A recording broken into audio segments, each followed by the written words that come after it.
Oh, fuck. That's a pretty dark What's screen. up, gamers? We're streaming now. Welcome to Supe the Dork. Supe and Friends voice act. Turnabout Hello. Succession from Ace Attorney. Oh, I forgot thanks, to Wiz. mute it. Sweet Jesus Christ. That is all good. Thank you for that introduction, Wiz. Welcome, guys, gals, and non-binary pals. We are playing Ace Attorney tonight. I'm your host, Abjugation. Oh. I don't even know what that means. But it sounds cool. So yeah. Not as cool as your shadow. Oh, babe. You know exactly what to say to me. What's happening is we're gonna do some stuff and things tonight that involve. Best compliment you could get from Sean. I don't know who that is. Anyway, we're starting. I'm scared. Lamar Docs idiot. Welcome to ASMR leaking personal details. Next, Oh, I know the leaking guy. IP addresses.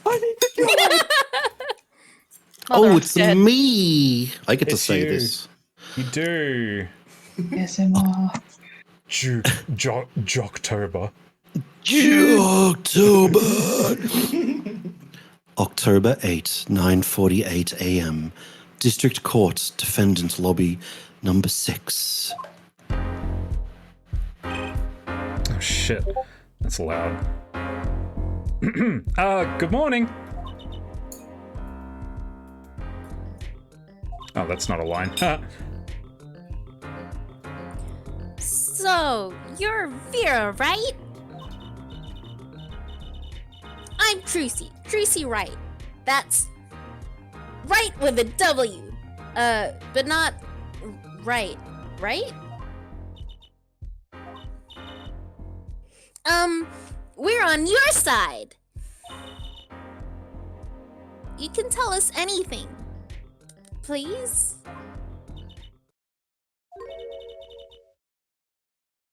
Good morning.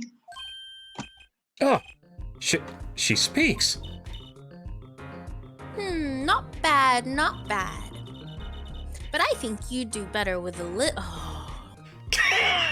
Damn it, Fuck you, Trucy. Trucy. You just Go on. look better if you Say the smile line. more, love. Give us a Say the smile. line. Just be happy. No. Just Don't be change the line. depressed. Change the line. Just be like, no, we get it. You're a little bit depressed. You don't have to smile. That's it. It'd be prettier if you smiled more. Yeah, I'm not saying that. Okay. Oh no! You know, I was joking. Wow, Truce is that guy. Trucy is that guy. Perfect. Trucy, stop perpetuating shitty stereotypes and norms for women. Even the dogs are against it. Yeah.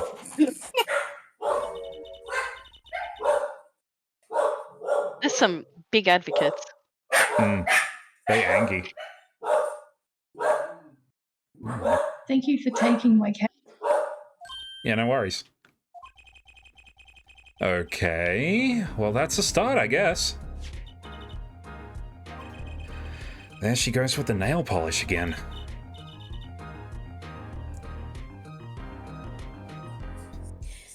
That's great, really. It's so cultured. Unlike you. Yep. Just pick them up. Pick them up. Want to try? Ooh, really? Girls. Oh, Apollo's sexist Fuck too. you, Very good. Apollo. I can't believe Apollo just said women coffee cup. Drinks out of kettle. Everyone's victim. committing a misogyny today. Yeah. I'm feeling too- things. I think this it's is real. Welcome to Apollo Justice, where everyone fucking sucks. Welcome to 2008. The victim, Drew Mission, was a forger, and a stolen painting was found in his studio.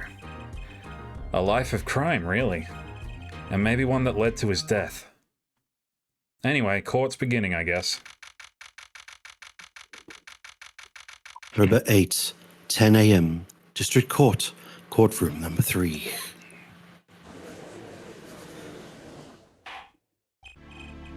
I get to see Udgate live. Oh, fuck. I'm so excited. What now?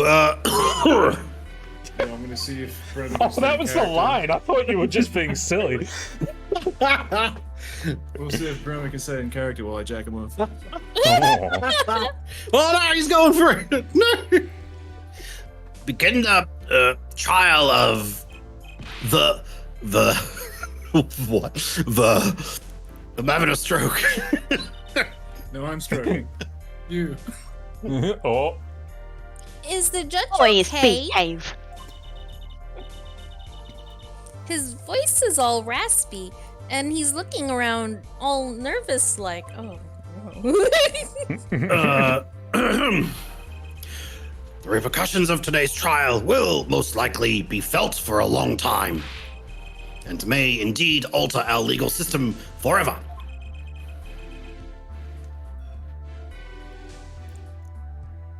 Today is a test of the jurist system, and the first step toward a new order in our courts.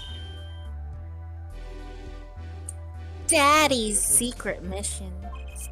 Stop calling that. I'm just reading the jurist line. will function Daddy. like a jury. It Jury. is hoped that their inclusion will help the courts to better reflect the people's will.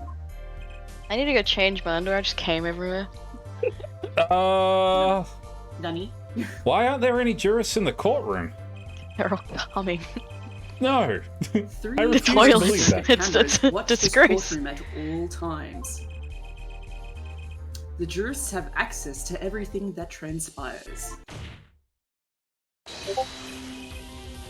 Jurists! Judge well and judge cool. Now see here, Prosecutor Gavin. I was going to say that. My apologies, Herr Judge.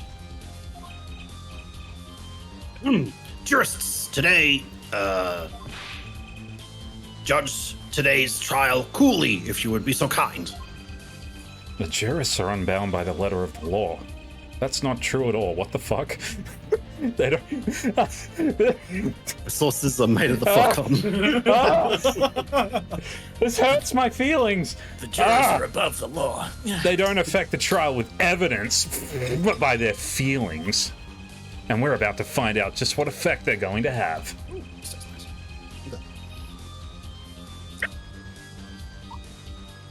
Spicy? Very well. Prosecutor Gavin, the details of the case, if you would. The victim is the painter Drew Misham. He was killed in his own studio. His coffee was poisoned. By who, you ask? I didn't. None other than Dahlia Hawthorne! Oh my god, she's back! By none other than the defendant Vera Misham. Just because Sonny voiced Dahlia as well as Vera doesn't mean that she did it. It's me, No, I'm it back was from just the more on the fact grave. that She Dahlia fucking did Hawthorne... it. This is more that Dahlia Hawthorne poisoned coffee before, so I'm just saying. That's True. one of the rules. It does fit the Chum. MO. Someone has been doing their homework. I've been a good Indeed. boy. Poison was not present in the coffee, but on the mug itself. The mug? Ah, residue was found on the rim, I see. Put residue on your rim. The autopsy report describes the manner of our victim's death. Is that a promise? Glorious big boy. Stop. The court accepts this I as will kill evidence. The court accepts Big Boy as evidence. The court accepts your offer and puts some residue on my rim. Fucking hell. Misham's autopsy report added to the court record. It's gonna be a wild Yimshim. night, guys. According to this report, the victim's death was caused by atroquinine. Is that right? Close enough. Poisoning. Atroquinine. Atroquinine. He A hear about chemical that on the black compound that market. does not occur Sorry. naturally. Lethal dosage is a mere 0.002 milligram. A touch of atroquinine in the body is the touch of the Reaper's scythe. Ooh, Scythe. Scythe. Guys does Minecraft. Very well, Prosecutor Gavin. You may present your witness. I have for you today a simple man for a simple case. A man who witnessed the murder in its entirety. Mickey Mouse. That journalist, Mickey Mouse, no doubt. Oh, no, This this is- this- PTSD to that Photoshop.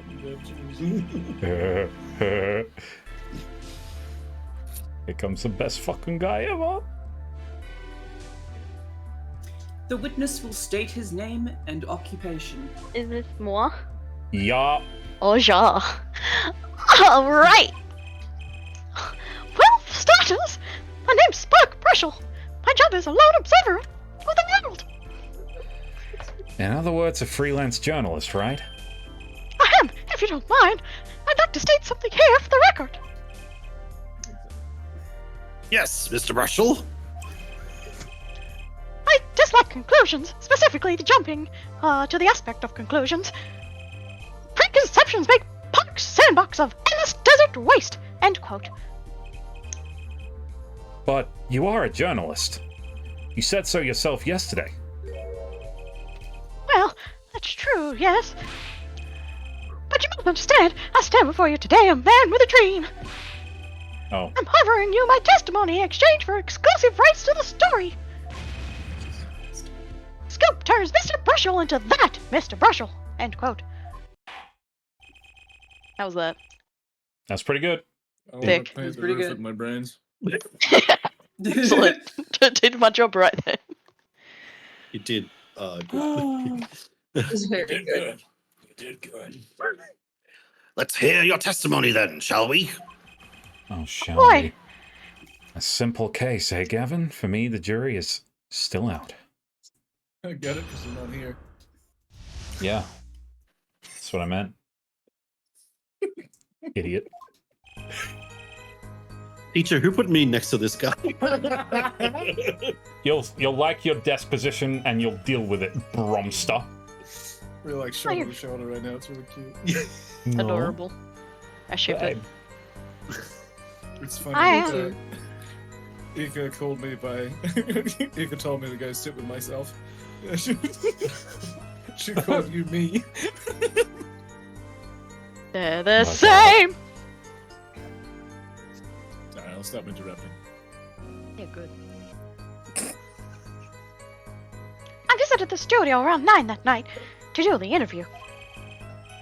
The first outsider to enter the Atelier Journalistic History made, end quote. His daughter brought us coffee right after we started. And you know what happened next? Star falls, end quote. No one else entered the room besides her the whole time.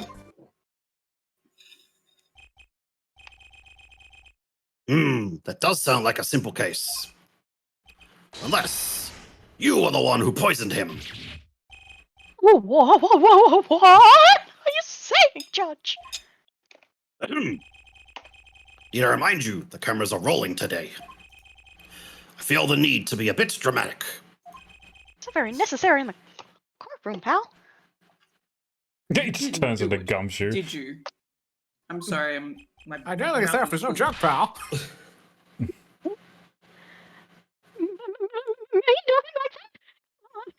Like I'm reading the news, end quote. Reading contemporary witch hunt, end quote. I know, wild accusations wreck courtroom, end quote.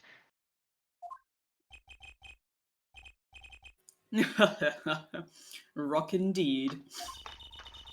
Did somebody say rock and stone? Brick and mortar. Oh, I miss them. I miss brick and mortar. Rock and roll. Catch Brick and out. mortar. Catch our Pokemon Soul Link Nuzlocke every Tuesday at 8:30. I played that. I mean, and then you Do you still could. play? Do you still play?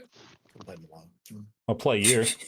Shut up! I'm talking to Brummy. I'll fucking talk to you all I want to. I'm talking to the guy I'm sitting right next to through Discord. Now shut up. The knowledge is Prosecutor amazing. Gavin sure looks like he's having fun. I'm so happy for him. And I'm so sorry. Where are you? Very well, Mr. Justice. Your cross-examination, please. No. Fuck you, I don't participate in this weird form of justice. Imagine ruling criminal trials based on feelings. What are you, some kind of liberal? Yeah. Hold this. What's this about a star falling?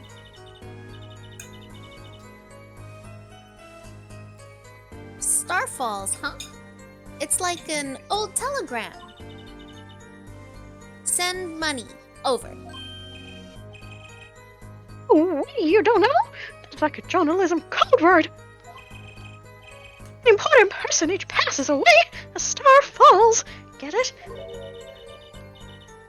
But there's no gravity in space, is there? Oh my god. Tracy needs to go to school.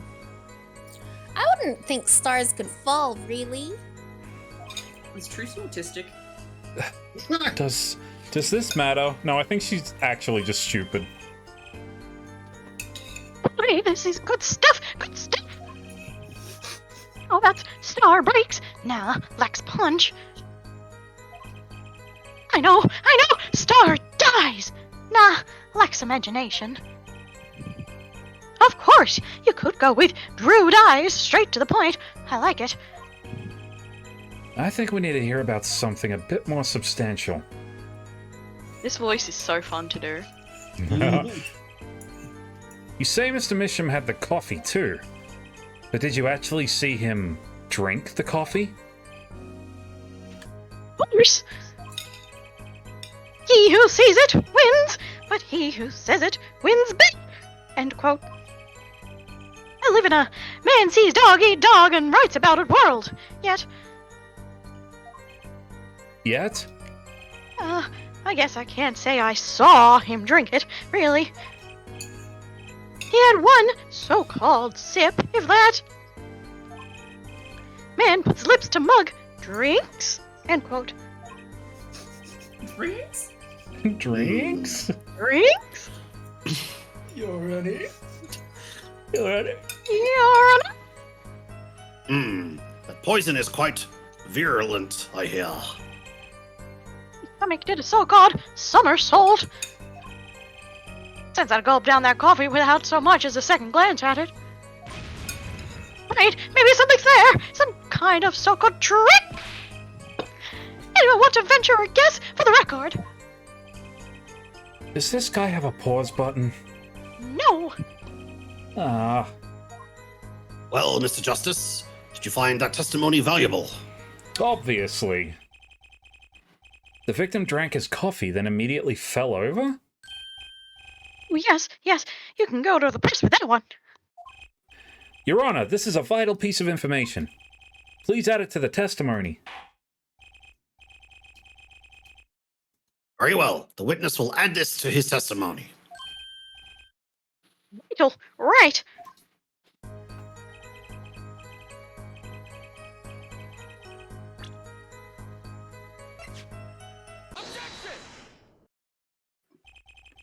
You know what I have a problem with? A particular property of the poison used, atroquinine. Oh, Prosecutor Gavin was quite clear about the poison. A lethal dosage of 0.002 milligrams paralyzes the central nervous system. If you drank that, even you, Mr. Justice, would be reduced to a quivering pile. Why are you using me as an example? Unfortunately, we weren't told everything. There was a vital omission in Prosecutor Gavin's information. An omission? Atroquinine is virulent, as he says.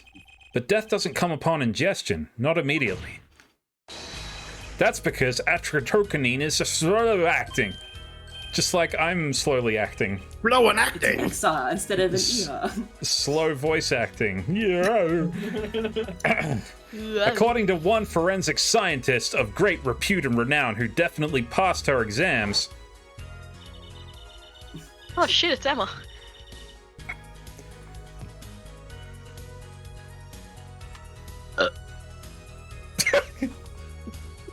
Hey, Emma. Sonny, you okay? Hello? Sonny is dead. Oh no, did you destroy her kneecaps? Yes. Oh no. You should probably maybe go get a Joking. singer. Oh no, technical We were issues. joking earlier. She said I could have the other character she's voicing, so I just shot her so I can have all of God damn it, Fluffy, you gotta clear this shit with me first. Yeah, I breached and cleared. Come on, bro. Tech. Well,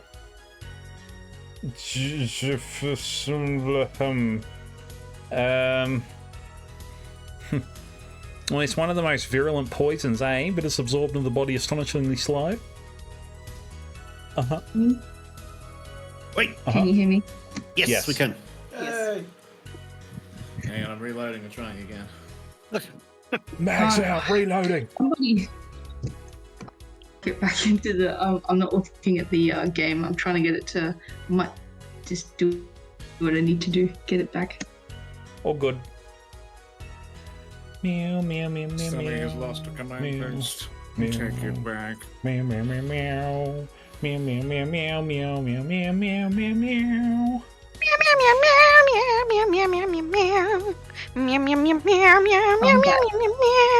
Okay, go for it. One of the most super special, awesome poisons, but it's absorbed into the body astonishingly slowly. At least 15 minutes from the time of ingestion for adverse effects to show. Flawless. Go me. Good stuff. I'm a If we professional. If we suppose that the moment Mr. Misham sipped the coffee was when he sealed his fate, then he would have still had time left to enjoy his last cup of joe. Dun dun. Who's Joe? That's Joe Mama. It's Jova. Joe Adida. Jorva. Shut the fuck up, dude. Joe Warrieda. Joe Who's Adida. Joe? Who's Joe Warrieda? He's famous around these parts. Order! Order! What's the meaning of this? If what the defense says is correct, why? That contradicts the entire testimony we've just heard. Well, Mr. Brushell, anything to say on the record? Low acting. SLOWACT. It was virulent, though, alright?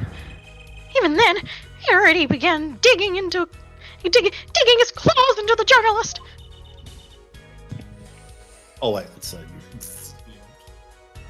He's Dig my working on claws his into you, buddy. What?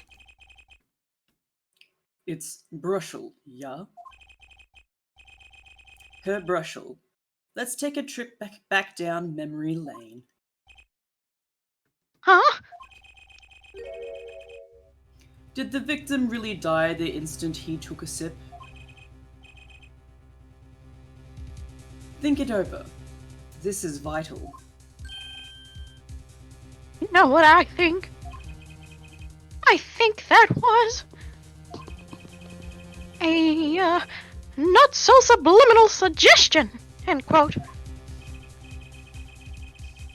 I admit, it does cause the problem if he died when you say he died. I would be forced to say, oof, why does Shun... Fuck. Why does Shun... To my simple case. Auf Wiedersehen. And you would be forced to say farewell to your article. Come again? You can't write a story based on conjecture, can you? That's what most of journalism is. And as the case drags on, Other reporters will pick up the scent. And you'll be forced to kiss your exclusive scoop goodbye. My ice cream scoop. Ooh. Scoop. Scoop. Oh, Look, scoop. wait, just wait a second, just 1 second. We're waiting, out with it! I think I just recalled a so-called important detail. A revival of recollection, end quote, a story survival, end quote. Attorney utterly confused, end quote. Actually, I did notice something when I visited the studio. I'd heard of poison that takes its sweet time, see? But not what I've been saying for the last few minutes, apparently. Mr. Brushel, are you saying you noticed something that explains what happened? You bet I am. The antidote for a poisonous contradiction, end quote, you might say. Or, I still have no idea what you're talking about, end quote. I might say. I figured it out, but only after an in-depth interview. See, thanks to my journalism skills, I know who poisoned the guy. Order! Order! Order! Hors d'oeuvre. As far as I can tell, the witness is standing by his testimony. That Mr. Mission died the instant after he drank. I'm standing by my testimony. In my dream of exclusive rights to this story. I suppose it was too much to hope for. What was? Of course he wouldn't choose a simple case. Not him. Him? Phoenix Wright. Who else? Huh? Herr Brushel, report for us if you would. What is that? What is it that you noticed?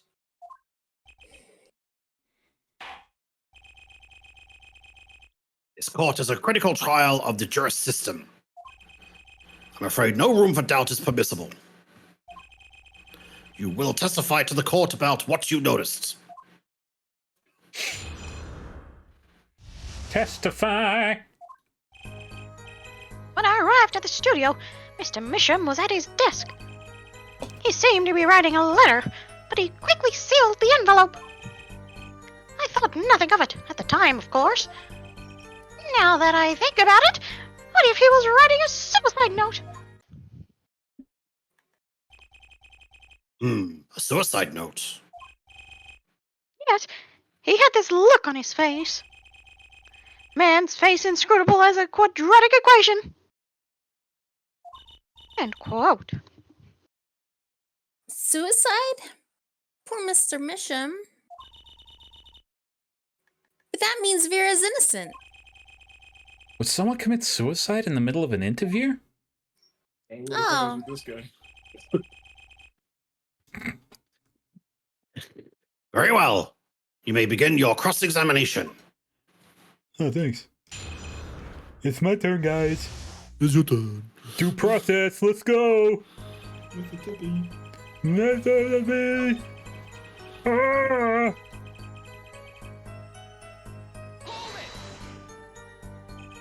So he put the letter away when he saw you. Early reporter gets the worm. End quote. That's my secret. I'm not sure I follow. It's the night of the interview. I arrive 15 minutes ahead of schedule. The handle turns, the door opens, and I barge in. Are you sure that's okay to do? I mean, isn't that unlawful entry, really? The Misham sure seemed to think so. You should have seen him. He crammed his letter into that yellow envelope as fast as he could. I know a secret when I spot one, and that was one. Does seem significant. Well, Mr. Justice, I wonder. It does have the ring of something important. The defense finds this testimony vital, Your Honor. very well. Please add it to the testimony then. Hey, why not? My account comes free of charge.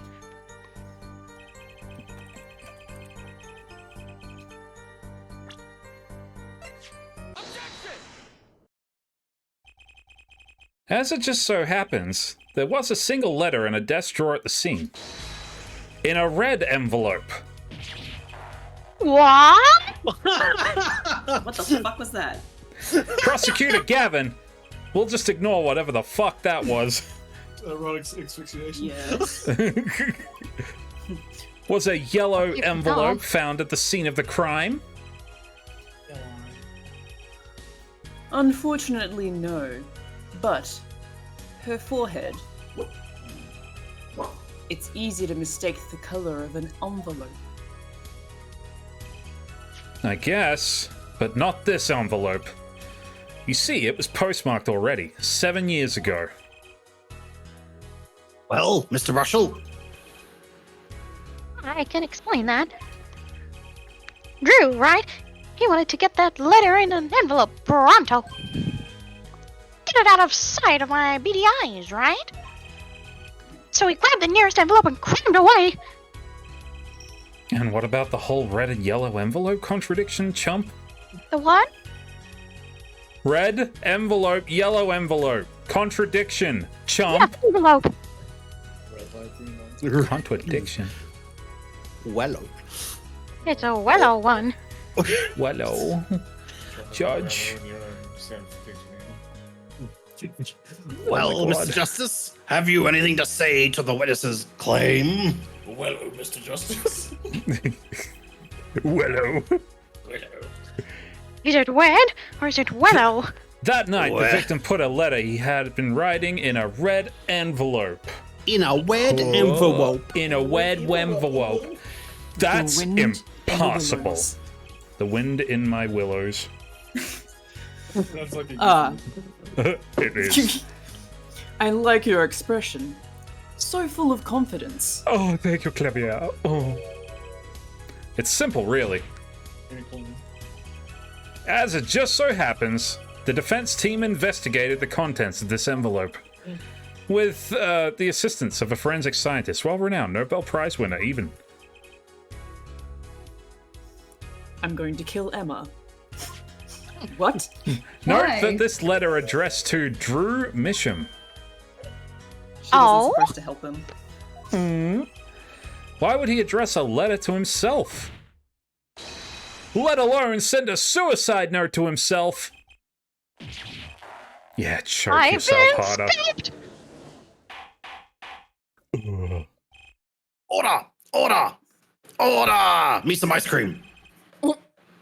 Ice cream. Oh, ice cream. Now that's a scoop. It's an ice cream scoop. Mr. Russell, can you explain this to the court? No. Oh, my. How could I have forgotten?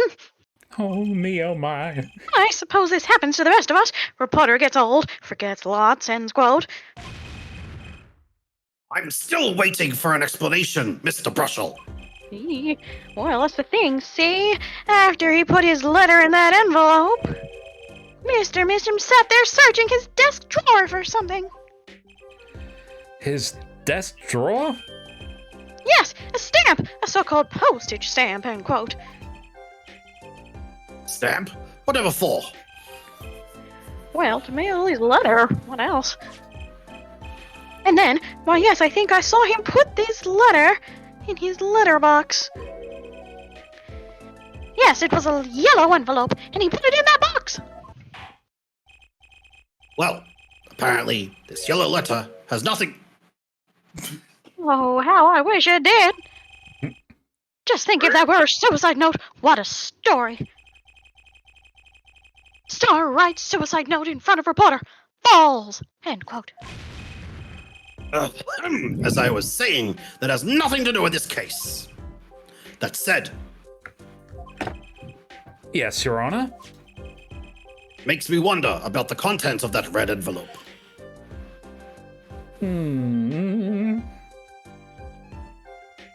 Mr. Turnabout, I've deposited money, signed the papers, and sent the enclosed envelope. The enclosed is stamped with an $100,000 is quite a good deal of money. You're a judge. You make that in like a week. So this was from 7 years ago, yeah?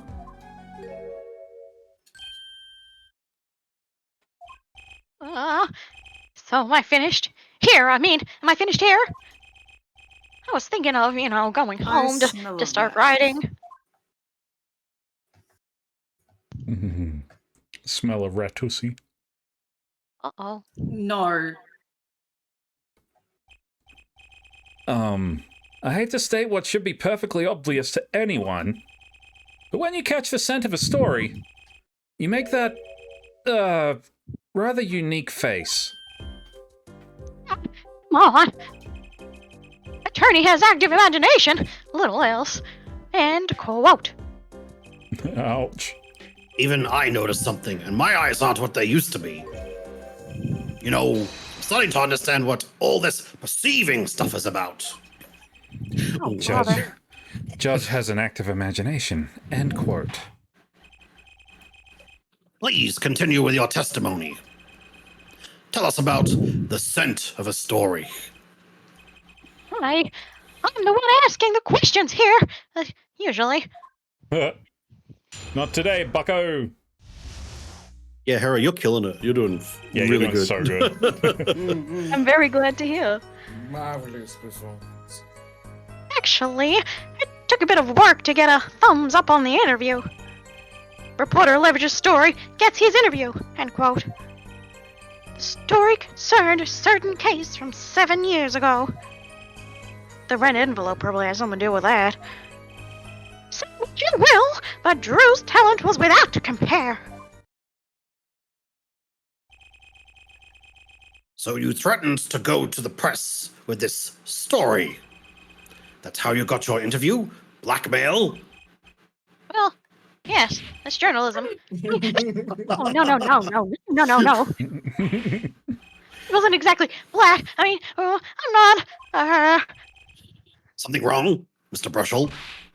Look, pal, this is my story. My tidbit. Journalist info is livelihood. End quote.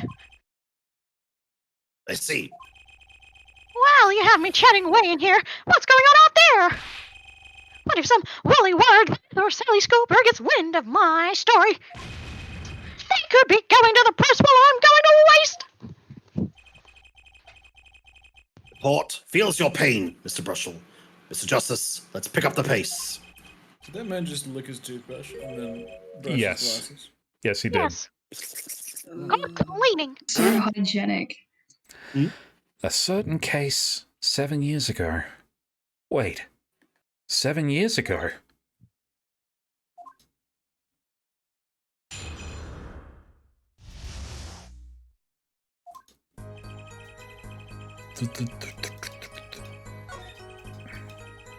Seven days.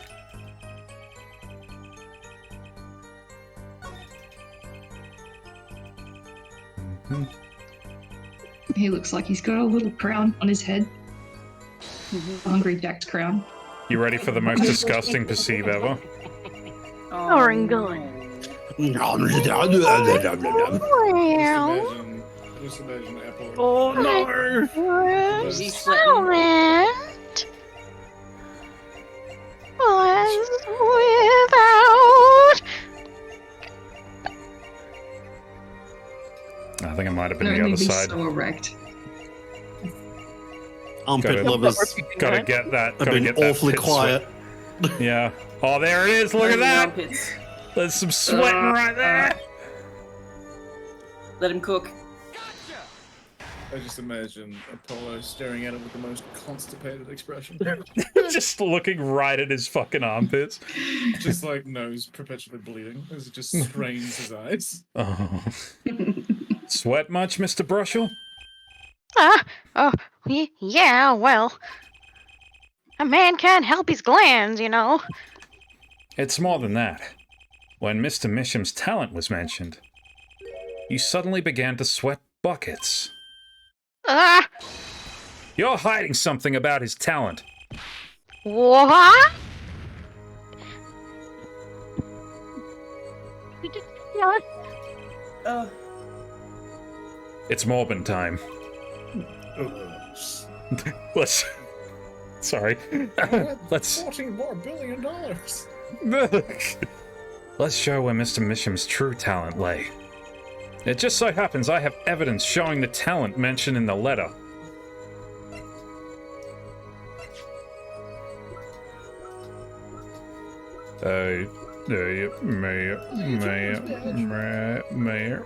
That one. I like how you went through the entire list twice. Look, I forgot which painting it was, alright? Oh man, if only I had a guide. Oh, this painting was found in Mr. Misham's studio. There are two problems with this painting. The first is it wasn't painted by Mr. Misham. The second is that there was another painting in the studio, which looked exactly like this one, except it was only half done. Then we have a letter discussing payment of $100,000, which suggests a certain business operation. The business of making forgeries. Oh! Choke yourself, idiot. That noise. That was good. That's great. That is all, Your Honor.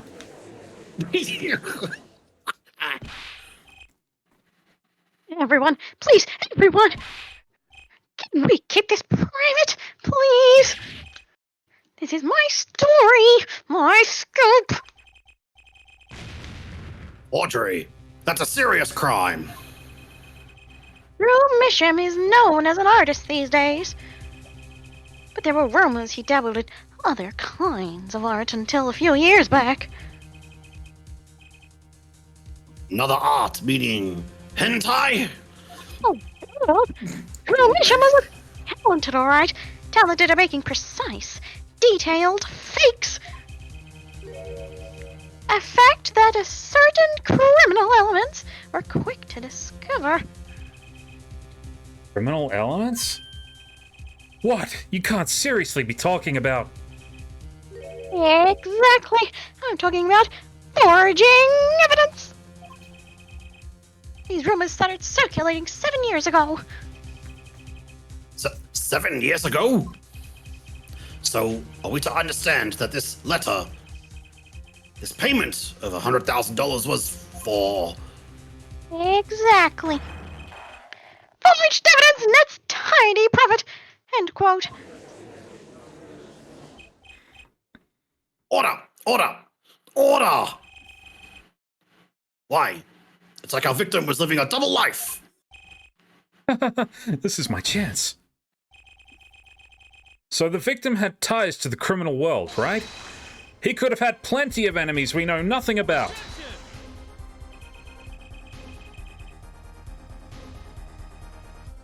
This is my first time hearing of this criminal world. We certainly found no criminal connections when we conducted our investigation. But how do you explain all this money? You have to admit there's a possibility of some illegal activity here. But there is no proof tying this letter to our case. Ah, Our case was and remains simple from the beginning. Only the defendant could have poisoned that mug that night. And you, of course.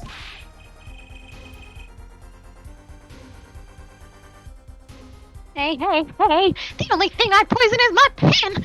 I don't write reviews. oh god. Mr. Brushell, your testimony to this point has been quite unreliable. You Fucking don't wrecked. say. It doesn't speak well of your reporting acumen.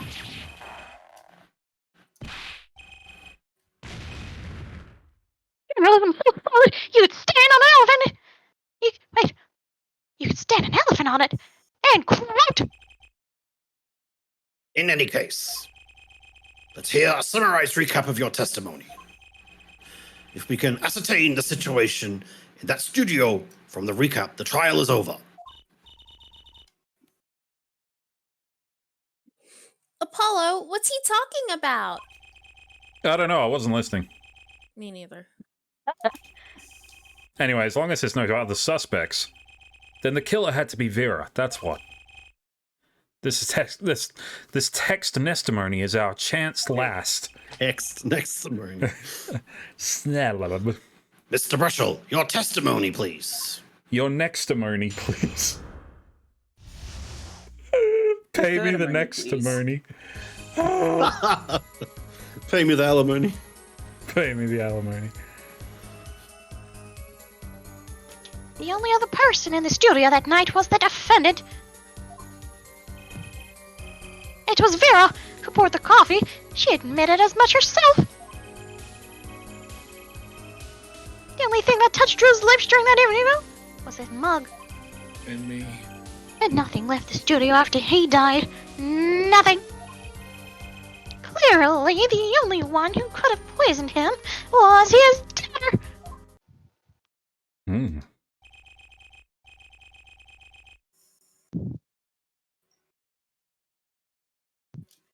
A nice testimony.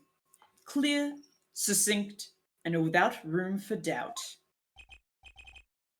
Aw, shucks. You really think so? I believe this clarifies the situation that night. Very well, Mr. Justice. You may begin your final cross-examination. Right. I still have one trump card left to play. And I won't let this trial end until I use it.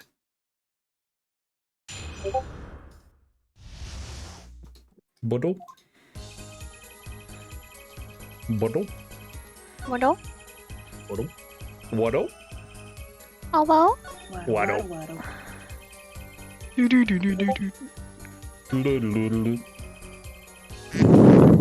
Same. Whoa. Not one thing? You're sure? Not even a sneaky snooky snook? Not even a sneaky snooky snook. It's basically the line. True. Well, with one exception. What exception? What? Journalist Spark Special does interview. Leave studio. End quote. I look so sick of this shit, dude. Everyone in this So courtroom is dumb. sick of him. Come on. Get it? Not funny, I know, but still. Your Honor, what's the conviction rate for murder these days? Why does Still that really sound high, Mr. Justice. Damn it. All right, I guess I won't kill him then. Where have I heard something like that before? Now that we've proven our witness is a comedian of sorts, I'd like to turn to our defense attorney before returning to the testimony. Do you have any idea what, if anything, might have left the studio that night? I think one sanity. thing might have left the studio that night, actually. A certain something that has vanished from the scene of the crime. By which you mean...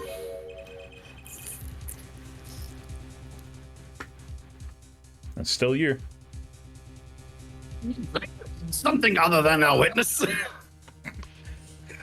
Of course. Don't tell me. Vera Misham? Believe me, any comic relief I may provide is entirely unpatumptium. Unintentional.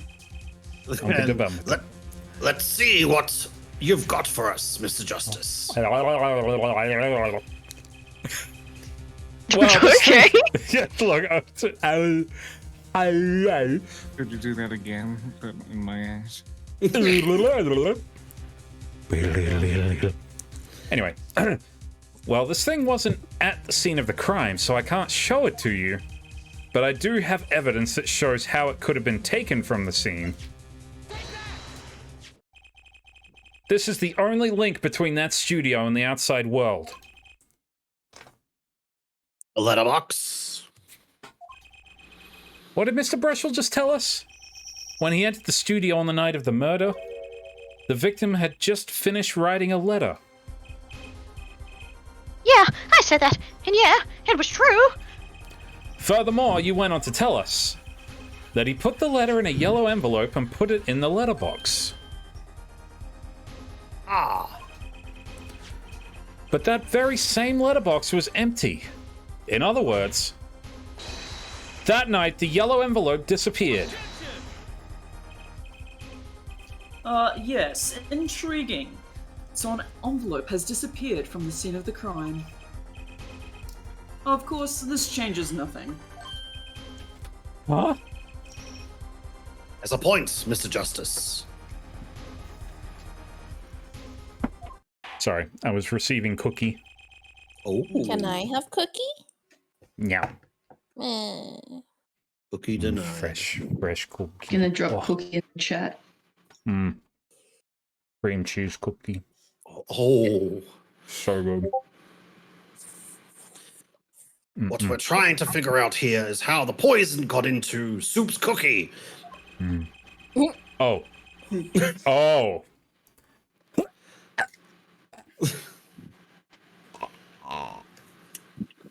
Look at me. I earned the stream now. Is it really important that this envelope the witness says he saw disappeared? It's the ghost of Soup come to say Fluffy gets the stream, not Bromy. Shit! Get reclamado by. Well, if it did just Day. like 4 generations worth of debt. Well, if it did disappear, then something did leave the studio that night. I'm gonna be pedantic about this.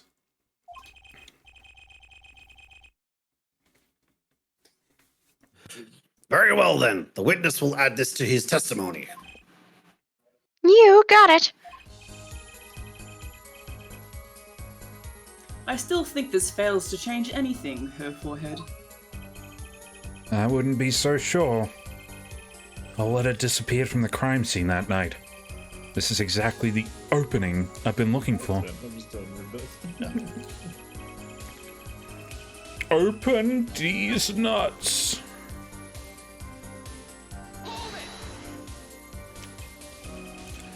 You're sure about that? Well, to be really, really precise, I was busy gobbling mint candies the whole time. Is mint candies a euphemism for something? I was busy gobble me, swallow me, drip down the side of me. One of those gobbies would have been poisoned. Yet, at the time of the autopsy, no fresh fragrance of mint filled the room. And no mint residue was found. It was a long shot anyway.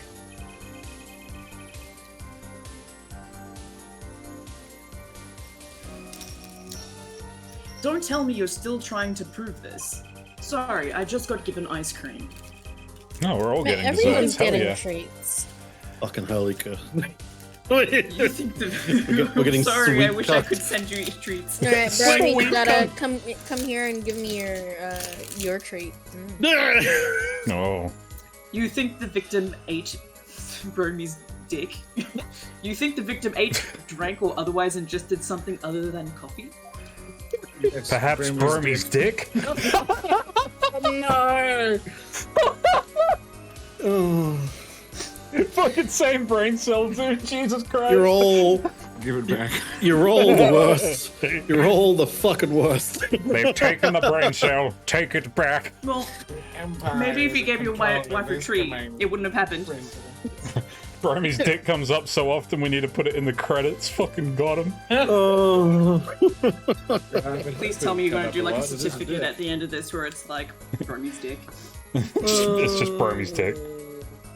This presentation brought to you by Bromy's Dick. We'll start every episode with in memory of 2023 to 2023.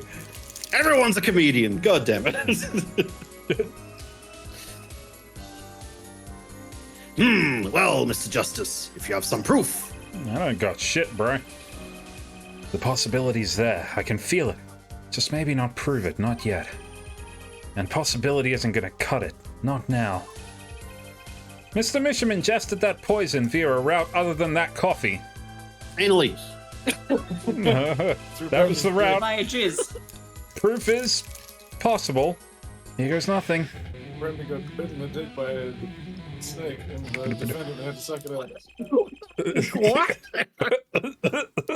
What in the nani?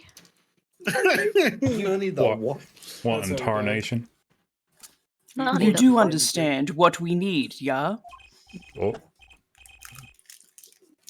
Proof for her forehead, not possibilities. what the fuck, Sonny? Wow, Nom, nom, nom. savage. Of course. And Prosecutor Gavin, I hope you understand. Sometimes you think of it and you just gotta go for it, you know? I'm ready to give it to you, Prosecutor Gavin. That proof, I mean. Yeah, guitar isn't as cool as Supe Shadow. What? Did you say? Your guitar isn't as cool as my shadow. Also, I have proof of the Lame. disappearing envelope. Oh, I saw him writing a letter, I did! Which was picked up by the mailman, I assume. Of course. Which means the mailman did it. Also, that envelope had a stamp on it. Stamp. Ha! As we all know, stamps come with dry glue on the back. In order to use the glue, you have to wet it by licking the stamp.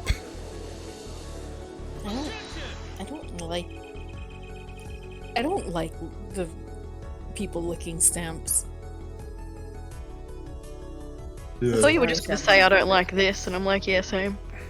I mean, I've made that very, very clear throughout this whole game. So The writers dropped the ball on this one. Anyway, carry on. I'm having fun with this, boys.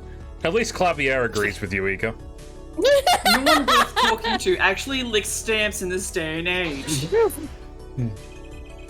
Even if you wanted to talk to him, you couldn't. He's dead after all. What? Oh, wait. So, he licks the Queuing stamp. over a dead guy But licking a wait. stamp. How does it explain the atropine on the rim of the coffee mug? If he licked the back of a poison stamp, the poison would get on his tongue, yes? What would then happen if he put the coffee mug to his mouth?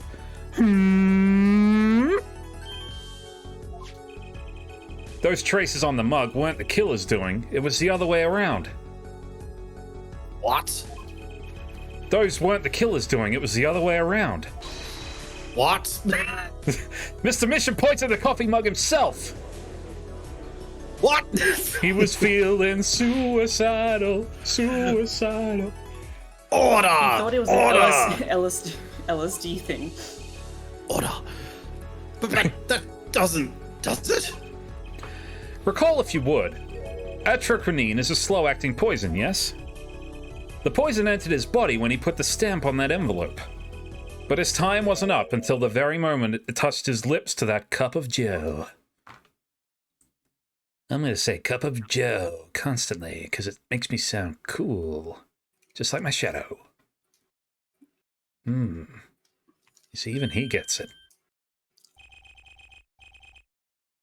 You have something to add, Mr. Brushel? Uh-oh, his nose is picking up another scent. As I believe I mentioned earlier. Jerry, stop clawing at the door. Jerry's Oh, just that's like, the thing, "Man." see? After he put his letter in that envelope, Jerry, come in. Mr. Misham sat there searching his desk drawer for something. Yes, a stamp! A so-called postage stamp, end quote. I opened the door for you! But, you know, I don't seem to remember him ever finding one. Maybe he just run out.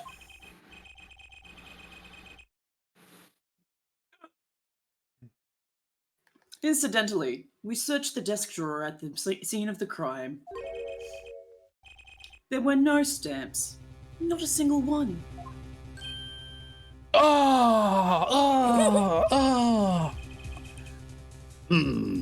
That does pose a problem. How will you prove that the stamp was coated with poison? Actually, I'm glad no other stamps were found. It makes proving the stamp he used was poison possible. Beedrill in chat. Good show, good show. You can't even prove there was a stamp at the scene in the first place. I'm gonna stamp you so hard on the curb. Not as hard as I'm going to curb stomp you. Stampy. Curb stamp. Curb stamp. Well, let's hear what the defense has to say anyway. Where's your evidence that proves the existence of this poison stamp? Is this? I guess. Well, it certainly is a cute little frame, and by little, I mean really little. That's rude. What the fuck? Oh. It was on the victim's desk, Your Honor. Quite empty, as you can see for yourself.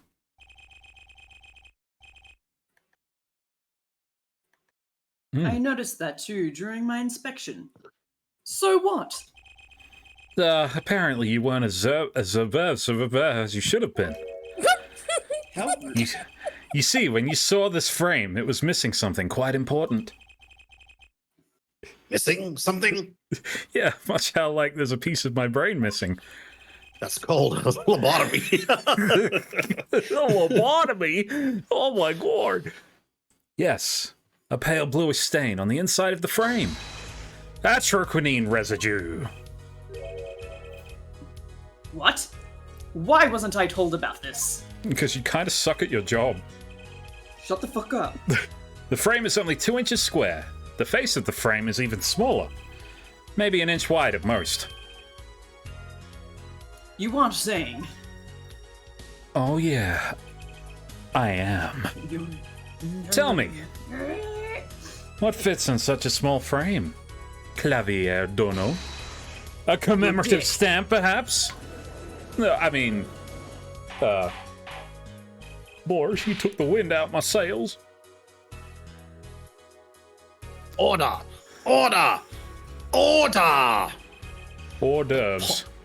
The poison stamp was in this frame? Impossible. Improbable. Prosecutor Gavin. Inconceivable. Why would he put something like that on his desk? I'm enunciating my words. Don't tell me he had it there so he could commit suicide if the mood struck. Espresso. You know, can I say something? I had a thought, see? Oh, a thought? What, Mr. Burchell? And please stop jittering about like that. Them with a forger, right? There's a lot of money in that line of work. Forger forges friends, makes enemies too. End quote. So the poison stamp might have been a murder weapon aimed at him. Ah.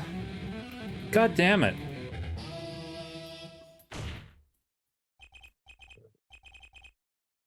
Oh, rich. That's rich. Leave the ridiculous flights of fancy to the Gavinier song lyrics, please. Finally, something we agree on. The stamp was a murder weapon. Nonsense. Murder is a simple business. Who would go to such lengths? No one. Oh, I disagree. Come again? Recall, if you would, the victim's reclusive lifestyle. Drew Misham hid from the world. He avoided meetings. His only contact with the outside world was the mail. The mail? the mail. Now, if you wanted to kill someone you couldn't meet, but you knew read letters, a stamp would be the perfect weapon. Ridiculous. Where's your proof? I want proof. Show us I want evidence waffle that this fries. poison stamp was sent to him as a murder weapon. I might not have evidence per se, but things are finally starting to come together. Not really. Not yet. What is it, Apollo? Your fists are trembling. I think I know what happened. I don't believe it, but I can see it. I think I know how Mr. Mission was killed. Well, fill us in, Mr. Justice. Oh, I'll fill you in, Your Honor, don't you worry. Like a cream pie.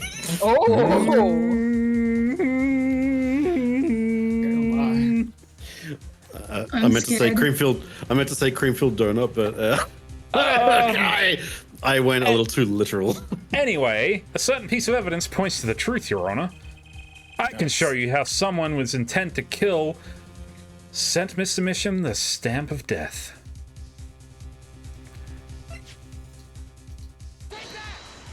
It's almost like a red letter of death.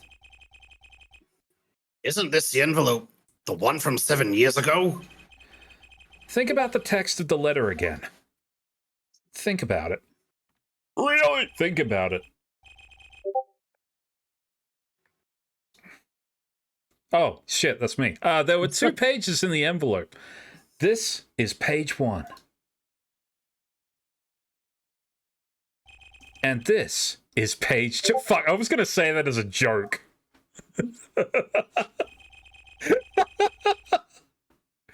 I want to draw your eyes, bit the inside of my cheek. Ow! Oh, your hubris has come back to bite you on the cheek. How about you? Little tongue-in-cheek humor. Oh. I want to draw your attention to one phrase in particular. Send in the clowns. Those Daffy clowns. Where are the clowns? Send in the enclosed envelope with the enclosed stamp within 3 days. Clowns. The enclosed stamp, Your Honor. Clowns. Ah, I know that song. Ah, clowns! Get away from me! In other words, if I might have this straight, No, you'll have it gay. if I may have it gay, the stamp, poison on the stamp, lick, lick, gasp, end quote. Now, what if he had done exactly as the letter asked? You would sign the document, put it in the envelope, and put the stamp on it, right? Then he would put it in his letterbox. 15 minutes would have elapsed between affixing the stamp and mailing the letter. But the clock started ticking, and when the time came, he drew his last breath. And the murder weapon would be taken away from the scene. Quite conveniently, thanks to the postal system. I knew the government postal system was corrupt. Yeah, you tell him. You tell him, Bromie. You completely suck on that red pill, bro. Jeez. How'd you know I called my dick the red pill? Oh my god. Chug that red pill. Oh my god. Such a splendid imagination you have, her forehead. Oh, thanks, babe. Don't call me that back. I'm sorry. Let me confirm one Let me confirm one thing with you, if I might. So, this poison stamp was inside this envelope from 7 years ago, yeah? Is that why you'd have us believe? Is that what you have us believe? Really? Well, It is a little bit of a stretch, but there's a possibility. Yes, a very small possibility. Just like your dick. Yes, how small? I wonder. you wonder? I want to know. I want to see. Oh. Just, A poisoned stamp in this envelope. A stamp that when became the a stamp that then became the murder weapon. How do you intend to prove this seeming coincidence? Well... He's not talking to you, Trucy. Shut up. I took the bar exam. You don't know anything about the law. Yeah, it was 7 years ago, and we don't even know who sent that letter. No. And your answer is silence. I see. Very well. I move to... It's not nice to pick on the Floraline, Clever.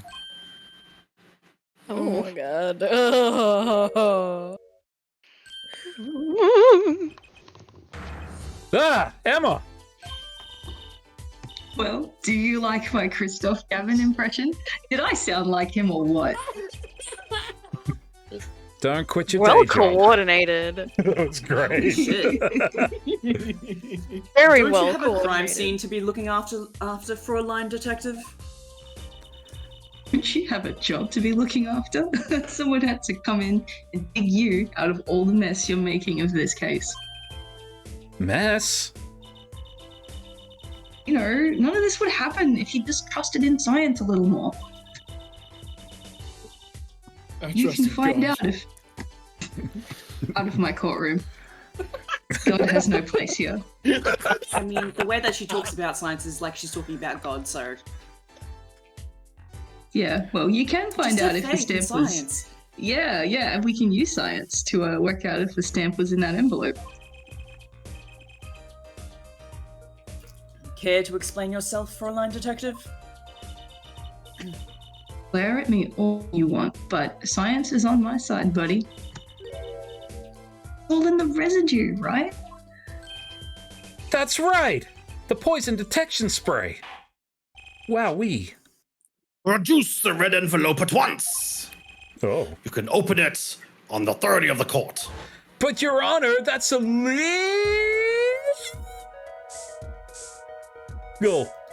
Yeah, you spray that motherfucker. Oh! Spray it good, Mr. Justice. Look, I blew a load. Well, would you look at that? Yeah, how about that? You're mistaking it. That's atroquinine. Residue. Scientifically speaking. Of course. I don't believe it. A murder weapon from the past. Now, 7 years later, it bears its fangs at last. You're a poet and you didn't know it. Ha! Absolutely outrageous. Tell me why. Ain't nothing but a heartache. Tell me why. Why didn't this murder take place 7 years ago?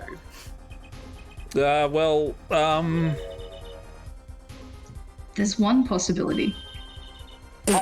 Maybe Mr. Mission figured it out. I just got drive-by birdied.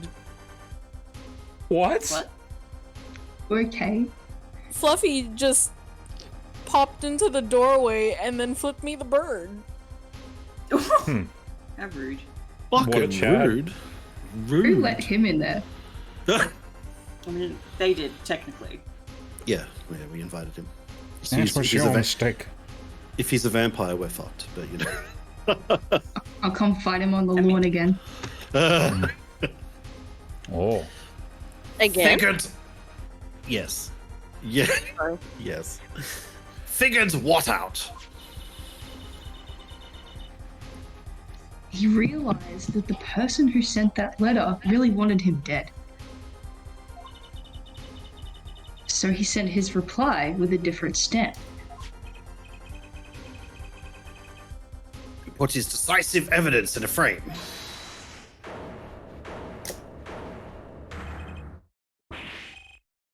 Ah, you're still here. Yeah, can I make a statement here on the record? I, Spark Razor Juice Brushel, claim this scoop is mine! Drew Misham killed in cold blood by sender of 7-year-old letter. End quote. Mr. Brushel, may I remind you that you signed an NDA?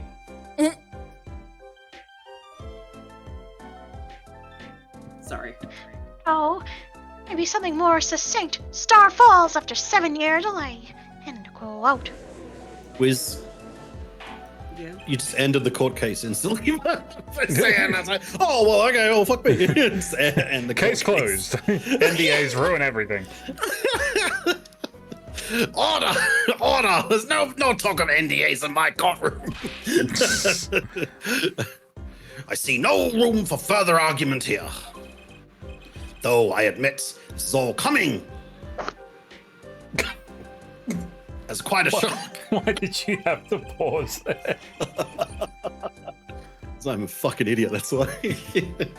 To think that the murder weapon reached his mouth after 7 years. Stamp his ticket straight to afterlife. End quote.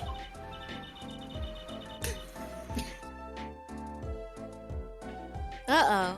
I think the witness is a bad influence on our judge.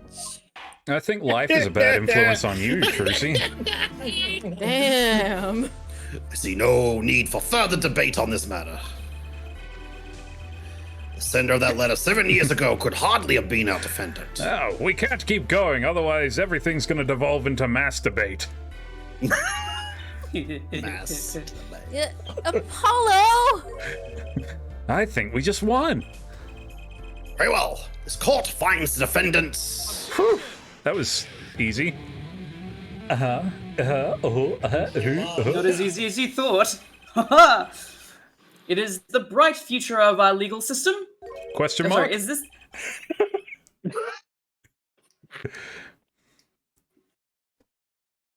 Look, we're trying, okay? Prostate cuter Gavin? Prostate cuter! Electrocutor Gavin? Gluting? It's gluteus? prostate tickler, thank you very much. Bum tickler Gavin! A ticket to the afterlife from 7 years ago? Tickets for the Gavin Years show are invalid after 2 weeks. Bruh. But it doesn't make any sense any other way. It boggles my mind that so many people haven't noticed this. There's a fatal contradiction in her forehead's claim. A contradiction?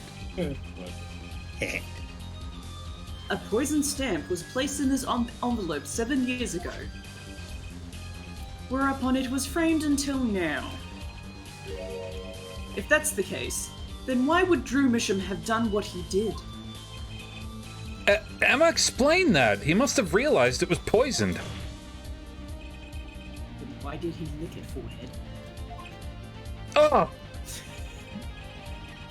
7 years ago, the forger Drew Misham sensed a trap and put the stamp in a frame. I do not debate this, but this begs the question. Why, 7 years later, did he use that stamp on the night of the murder? Surely you don't mean to suggest that Mr. Misham simply forgot? He put the murder weapon in a frame on his desk for 7 years and forgot? You expect us to believe he sprang the trap on himself?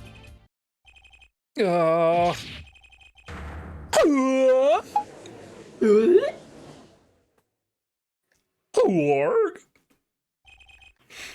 While I admit this is all quite shocking myself, it does seem highly unlikely that he would fall afoul of a trap that had been sitting on his desk for 7 years. Apollo! I don't think we're winning anymore. You think? I'm glad to see we're all back in the real world now. Welcome back to reality. Snap back We've to been reality. waiting Circles for gravity. Okay, then how do you explain the poison stamp that was in this envelope?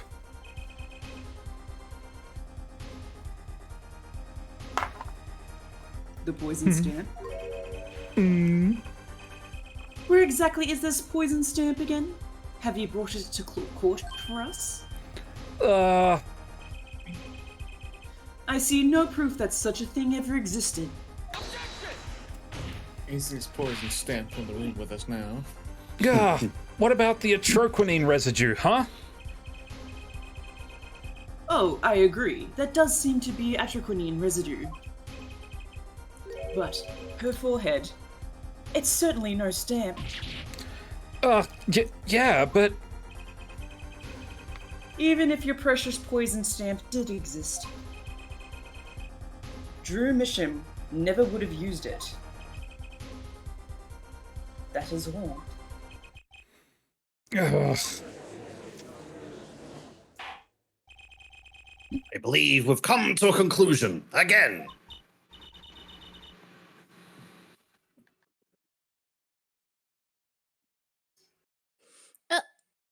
Oh my god, this is the third time. Apollo!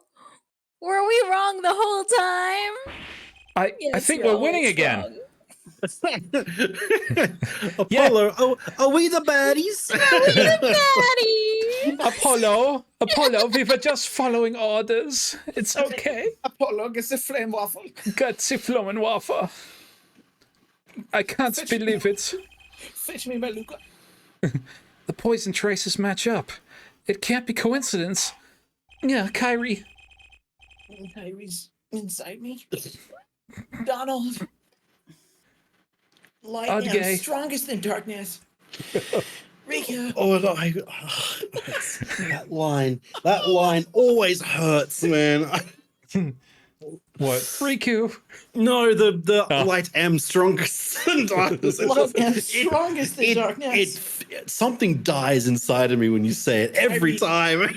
I love it. Dies inside you. Oh, Christ almighty. Yeah. Sorry, man. Shut up. I'd like to bring some closure to this issue sometime this year. Yeah, we have a month left before 2024. Mr. Justice. Remind me. Yes, Your Honor. Let's review the facts and see where we stand. In the 7 years courtroom. ago, 7 years ago, Drew Misham received a red envelope. There were traces of the poison atroquinine on the document inside that envelope. Similar trace was also found at the crime scene. On this tiny picture frame, the defense has indicated the possibility of a yellow envelope. An envelope that left the scene of the crime with the poison stamp on it. Yes, but even if this envelope contained a poison stamp, and Drew Misham, knowing this, put it in a frame, he never would have used that stamp. I'm afraid you're right. Which means there is a fatal flaw in the defense's case. I haven't been on the wrong track this whole time. I'm sure of it. The traces of atroquinine, the envelope, the frame, and Drew Misham's mysterious death. They're all connected somehow. Well, Mr. Justice, do you have a conclusion for us? The defense stands by its case, Your Honor. We've seen that the logical outcome of the evidence makes no sense, which means that one of our clues must be a fake. Ah, a fake clue? Fascinating. And if we find this fake, your wildest fantasies will prove quite reasonable, yeah? The fake clue that's thrown us off at the poison's trail is none other than... He faked himself! That's actually what I have to pick. Whoa, really? I mean... What if Brushel was Drew Misham all along? The victim was a fake clue? I'm afraid I don't understand. I'll explain. We have an envelope, a frame, and a mug linked by poison. That'll make sense. What doesn't make sense is the victim himself. Congratulations. You've completely lost me.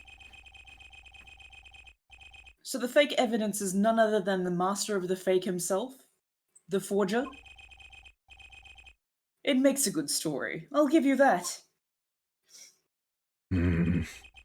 The fake clue. Fakes. Forgeries. Ah!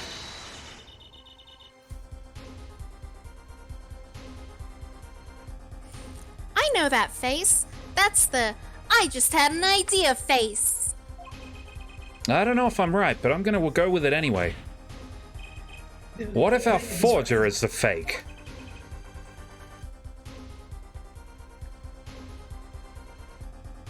Come again? 7 years ago, our forger sniffed up a trap and stepped aside. 7 years passed. Now the forger stumbles into that very same trap and dies. Why? That's what I want to know. I'm just raising the tension, Your Honor. Because the forger who was killed was a fake.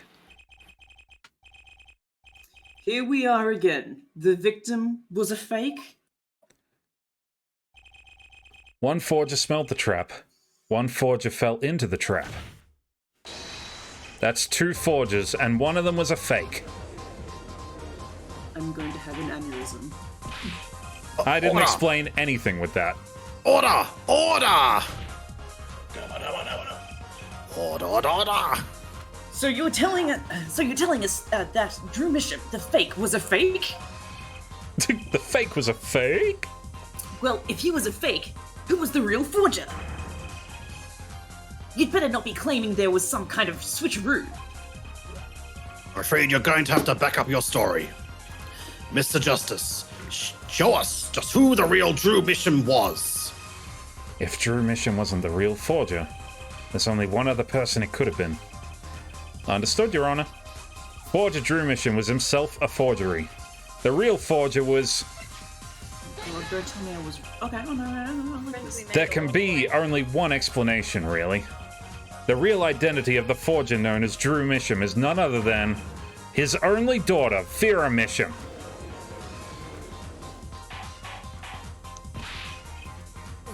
Order! Order! Order, order, order, order! Mr. Justice, this is going out on a limb even for you.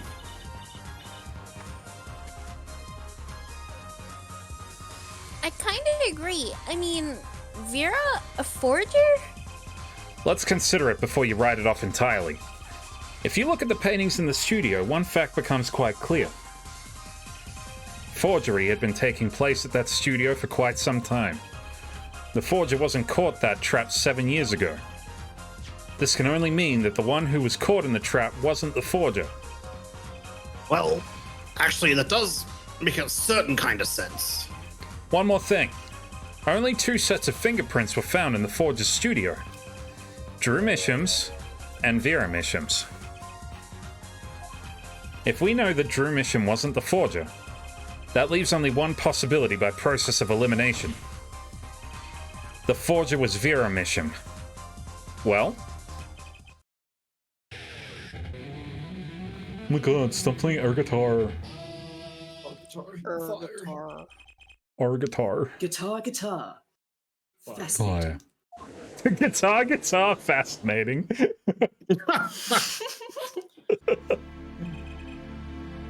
Vera Misham, you've been paying attention to the trial so far. Yes, my lawyer sucks. Yeah. Let's just ask her and be done with it, shall we? Guitar. Who are you? Where are you? Who are you? Who's the forger? Drew Mission? Wait a minute. Who are you? Oh.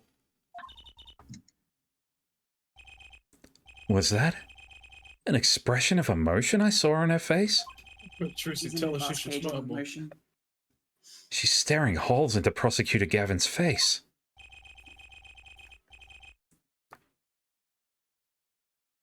I'm used to being stared at by front lines, believe me. Though they usually talk to me too. Tell us, were you the one who forged those works of art?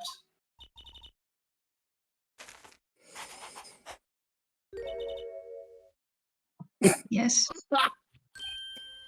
Convincing. So the forger true mission was you?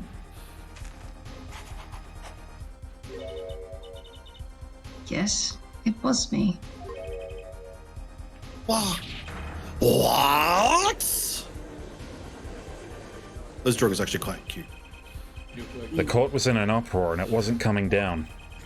We had to break for 10-minute recess. Alright, everybody out of the monkey bars, let's go. Oh! Yeah. Quick, everyone, because lawn, let's brawl. Let's go. Yeah, lawn brawl. Might I ask for a break so I can make fried chicken in the toilet? I'm sorry, what? So I can piss. Fuck, did I just hear? Make fried chicken in the toilet? Yeah. Because it's like frying oil. That's what it's like. There's like a sound thing there. Yeah. Still gross. It's Also- gross, yeah. I'm gonna. The visual is gross. Alright, we'll take a $5. Have fun on the monkey balls, boys. No, you're not taking any of my money. Fuck off. We'll be back in 5. See you soon. See you soon. See you. See ya.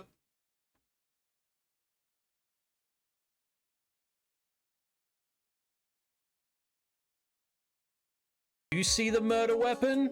Show me where the this murder weapon umbrella? touched you. Is it this umbrella? Is it this guy's thumb? Is it the sky? Nani? Is it the sky? Is it the bulletin board? It's the fucking wire. Jesus. Edward Society. Based. Well, naturally, it's right. I know that. I won't fail, I swear. Okay then, talk. We're all listening. Oh well, let's all have a listen to this confession. That sounded really condescending. Now think about it. Let's go to date. All right, Ron. Let's go to the naughty corner and hear your confession. Okay. Bad The when truth- the judge is belittling you. The bear was with fucking. The bear was it. Let's not forget that the bear with the note inside was found at the defendant's house. Hearing Mario All Stars in my head. Hey, now you're an All Star. Let's go. It's me. It's a me, Chris Pratt. Oh. Let's go.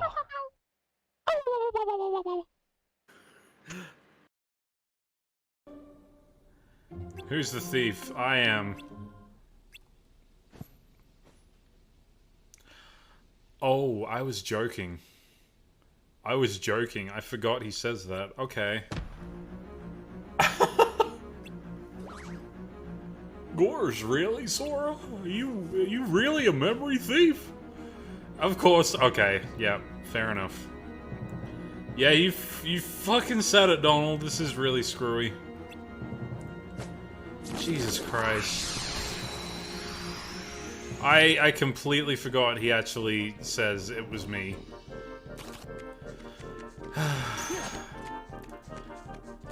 Truth is a funny thing.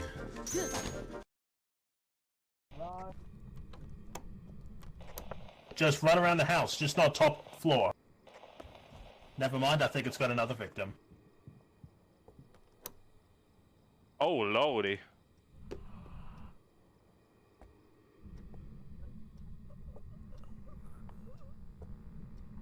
Is that someone dying?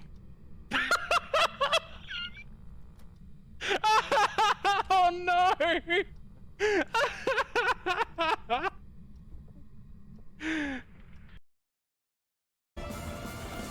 Gonna be honest, it would have been nice to just have a tooltip to, you know, remind us that we can do that. Well, you just try it, like I did. Yeah, fair.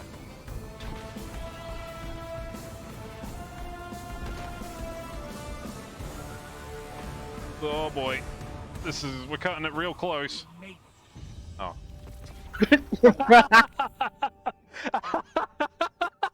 You just said it right as I crossed the finish line.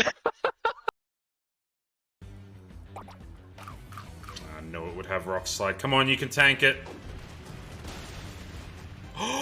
No! Oh no, it was a crit! Oh, oh no!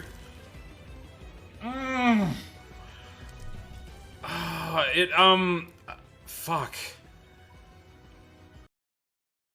Why? Mr. Delight was wearing his Master Mask outfit. Is that correct? Indeed, that's what I said. My deductions are absolutely foolproof. More like your deductions prove that you're a fool. I'm sorry? Whatever do you mean? For some reason, I'm starting to get really thirsty. When exactly? I don't know why, but that delivery was fucking great. Turn back. But I'm not a detective. I'm a lawyer. This has nothing to do with. Oh wait, that has nothing to do with this. If you're a real gentleman, you will find it. No, find it for your ballistic. Fuck. You'll find it for your beloved Mr. Find it for your ballistic vest. You will find it for your intercontinental ballistic missile. You gotta find the ICBMs, Nick. Leon added to the court record. We just stole his body. Dug up his corpse. Now we're just carrying around a dead lion. Regina wouldn't care. No, she'd just be like, "Oh, look, it's my Leon again. That's my friend." Oh my god, you found him! Oh, How he's did you get down from the sky? Oh god. Did you guys like fly like Max does? That's so cool. True. Piglet, where's my honey?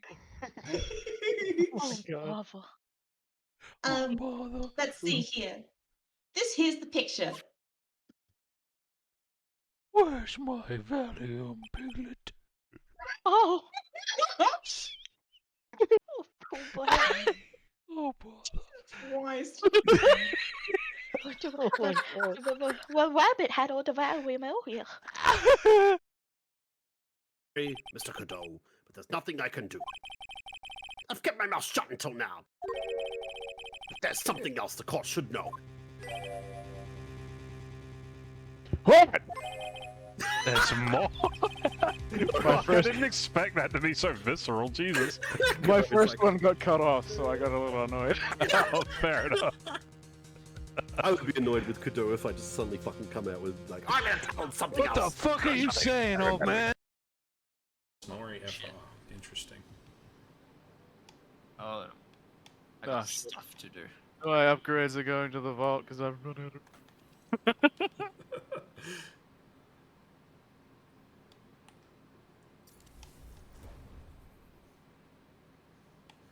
No worries, Haru. Thank you for joining. Have a lovely night. And a lovely night's sleep. Sweet dreams follow you. Call them a hoe? Yeah, no, it's like, I said Haru! What the hell, man? Bruh, no! I was like, bro, this guy. Wow, surprised you, didn't I? I'm not laughing. Excuse me, but do you mind telling me what happened to the victim? He was killed by a blow to the noggin, pal. Yeah. Pretty clear cut as far as murders go. It was discovered quickly. And you say that every time, Gumshoe. See, that's his reaction to that comment. I'm sorry. I so feel bad. bad now. Well, Your Honor, the defense asserts that the answer is simple. It's all clear to me now. Detective Luke Atmey's true identity is actually Master Mask. Yeah. Someone's dog get stepped on? I got caught in the middle of eating a peach.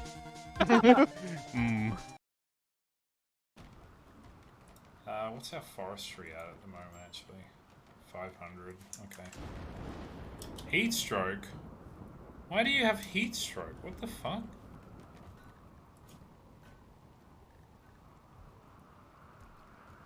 Wait, your maximum comfortable temperature is 27 degrees? What the fuck? Why? That's weird. It's so weird. What? That's like going out into a really nice day and just going, this is too hot. This is far too hot. Hello, everybody. It's Supe the dog here, having an existential crisis about where to pee. I'm scared. On me. Oh. Oh, dear God. Yes. Okay. Oh! Not while I'm eating my biscuit. Your biscuit. My biscuit. Oh, is everyone back? No. Yes. Oh. Yeah, if you're still away. I'm getting conflicting responses. You're conflicted. Go ahead. Conflict. The darkness, light, the- incite me. The conflict inside me? Should I be good or bad? The light or the darkness? Should I steal candy from babies, or should I give it to them? Donald. Should I help Granny cross the street or mass murder? Or push her in front of a truck? Donald, would it be totally weird if I ate this roast duck in front of you? Oh my God. No. So succulent. I didn't know we're emulating that one South Park episode. Fucking Cartman eats Scott Tenorman's parents. Yeah. Yeah. That was a turning point for South Park. Yeah. Yes, it was. Cannibalism was the line they dared not cross until they did. Until they did. Until they did. Or just Hera? Yeah? Oh, you are back. Very good. I haven't left. All right. I will Let's. let you know when I do leave to wash bleach out there. I thought you said watch Bleach, and I was like, oh. Yeah, I've got priorities. I heard sir. wash my I children. mean, it's a good anime. Fair. So I hear. Except the filler. Except the filler. Did you? So, sorry, bit of Yes. a tangent. Yes, you saw that? Yes. The Yes. fucking court case where someone used a bleach analogy. The prosecutor, yeah. It was so fucking funny. Oh my God. Yeah, Fluffy, you have to, even if you just like look it up briefly, but yeah, it's, that happens. Yeah. That happens. They were literally, yeah, I'll just let you watch it. It's just really funny. Anyway, let's continue. All right. October 8, 1:24 p.m. District Court, Defendant's Lobby, number 6.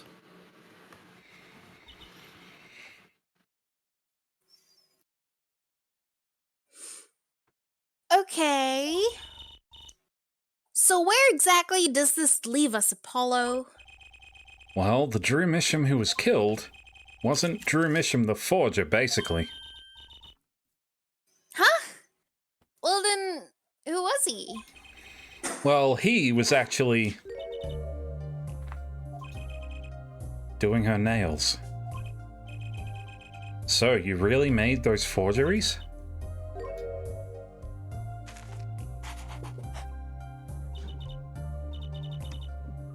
Yes, for father. I know it was wrong.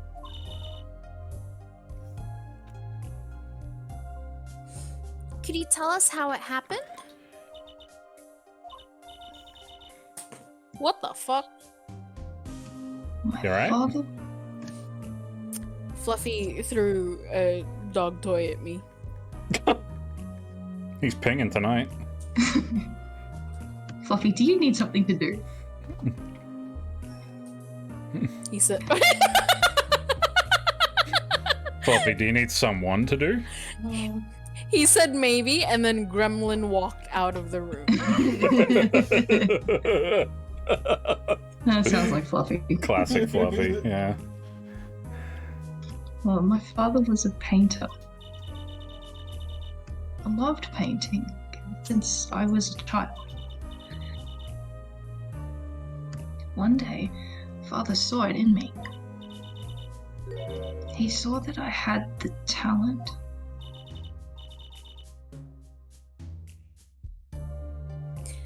The talent for making forgeries? How should I say it?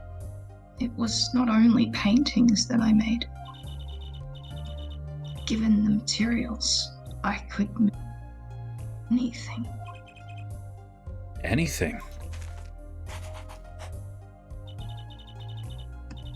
Father was so proud, and I'm so happy. But in the end, I was making those. Forgeries. I've never had a good constitution, nor personality. I know very little of the world outside my door. Now, because of me, Father is...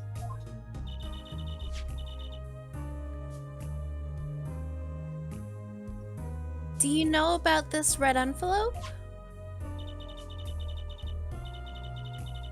I remember that envelope. It was some time ago. So you were already, you were already creating your works back then? I started when I was only 12 years old. So the one who figured out the stamp was poisoned, that was... Mr. Justice, it's time. To the courtroom, please. Right. Out of time. Why do you sound like that nice cock guy? Nice cock. Like Kronk? Nice cock, Mr. Justice. The nice cock guy. Pull my lever, Kronk. It's the wheelchair guy from Family Guy. Oh, Joe. Yeah, he Oh, goes, Joe "Hey Swanson? Peter, nice cock." I'm pretty sure that's the same voice actor. Is it? Fuck. Yeah. Wait, Vera. Just Hey, one Peter. more thing, please. Kronk a himbo. Well, you got me. By all accounts, it does make sense. There's 3 paintings in the studio. Peter. I painted those as part of my work. Right. See, we checked them out, and we saw what was underneath. We saw the rough sketches underneath the 3 finished paintings.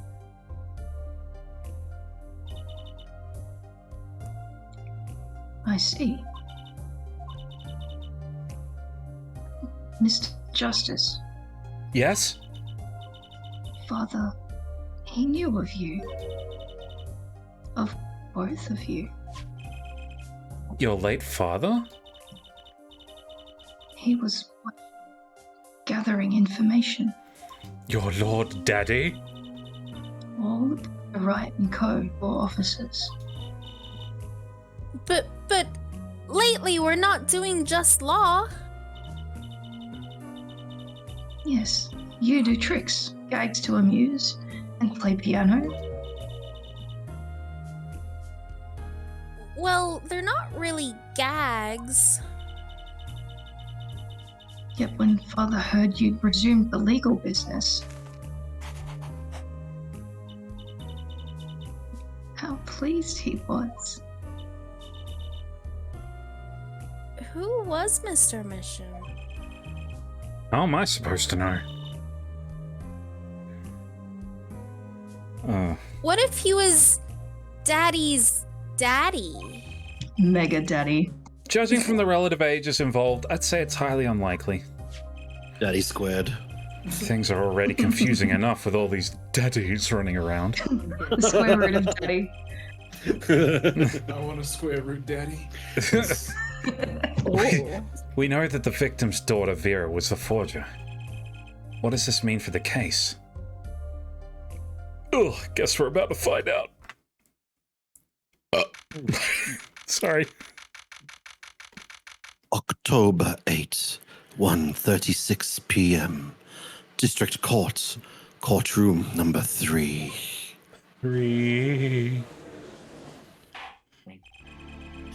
Court is now back in session. Man, it's like Whiplash, isn't it? Vera seems pretty tense. She's practically chewing her fingernails clean off. Perhaps you could begin by telling us how it all worked. How did you set up this Drew Mission Forger persona?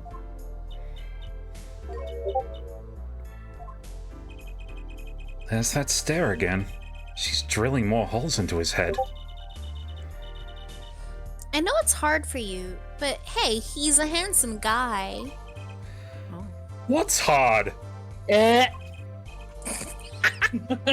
Me. Penis. Very well, miss, if you would. Did you really make those detestable forgeries?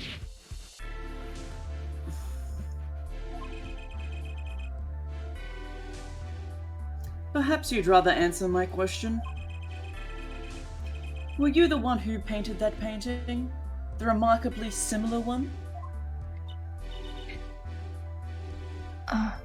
Yes.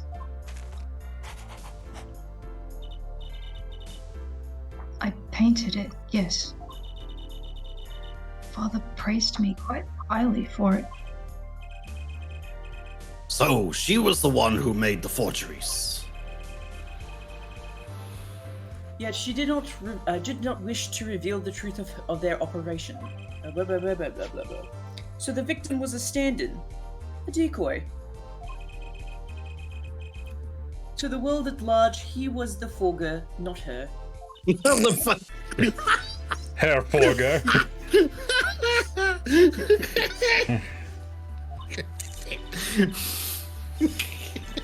just kept thinking about the word forgeries.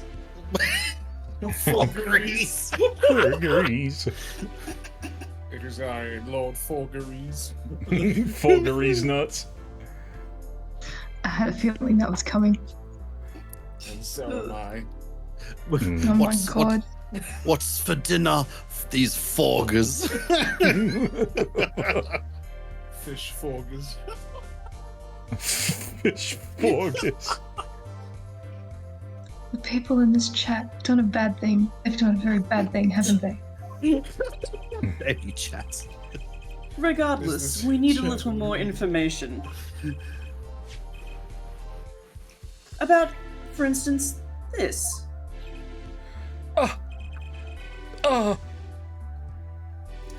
You have seen this before, yeah? Yes. It was in the desk drawer. Very well. You may proceed with your testimony. Tell us everything you know about this envelope.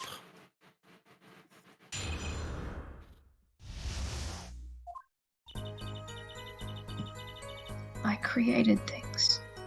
Father sold them.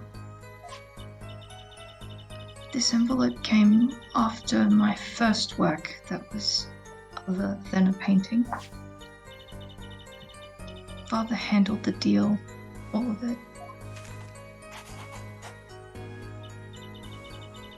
I received the stamp that was in that envelope. It was after that job that we moved to the current studio.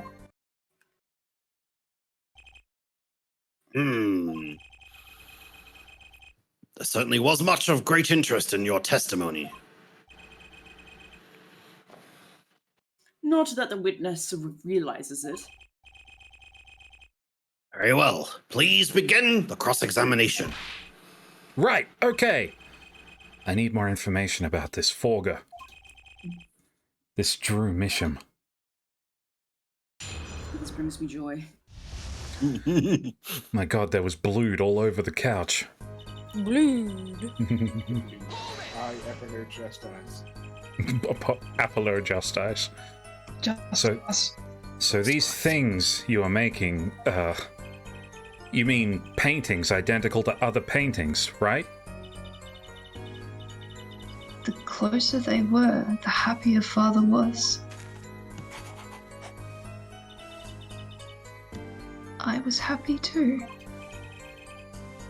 Still, you're quite young now. When did you begin this work? My first painting sold when I was 12. Your Honor, she had no idea what she was doing was illegal. Easy there, little attorney. You're not here to defend her for the crime of forgery. True. Fulgury's cool. All my homies do Fulgury. Please tell us more about this envelope. This envelope that may very well have killed your father. Alright. Alright. Righto, mate. Righto. Let me just slab back a schooner, eh? By other than a painting, you mean? You'd only done paintings up to that point? Yes. But Father had a realization. He noticed my talent extended to making things other than paintings.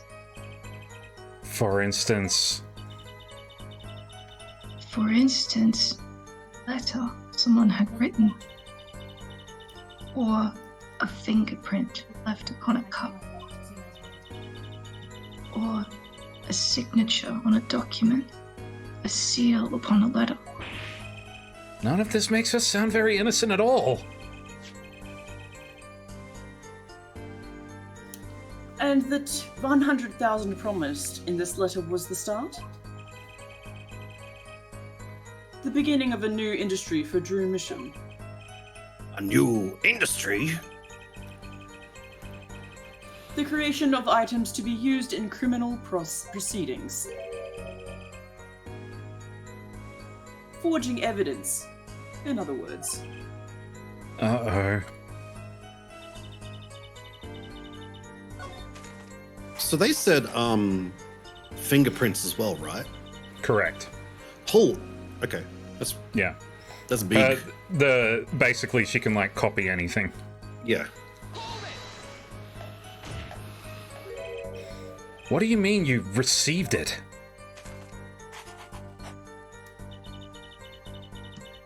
Did I do something wrong? You didn't use that stamp because it was dangerous, correct? Deadly poison on the back! Atroquinine! A moment, her forehead. Yeah. You can't force an answer upon the witness. He's right, that's called leading. It is. Now then, perhaps you would tell me, Fräulein Vera. Why did you receive this stamp?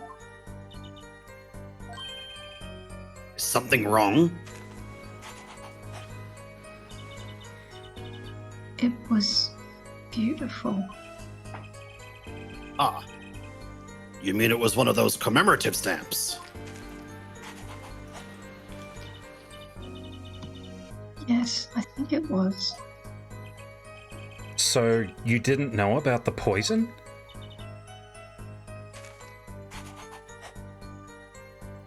No. That's cute. I guess not. Oh no. You right?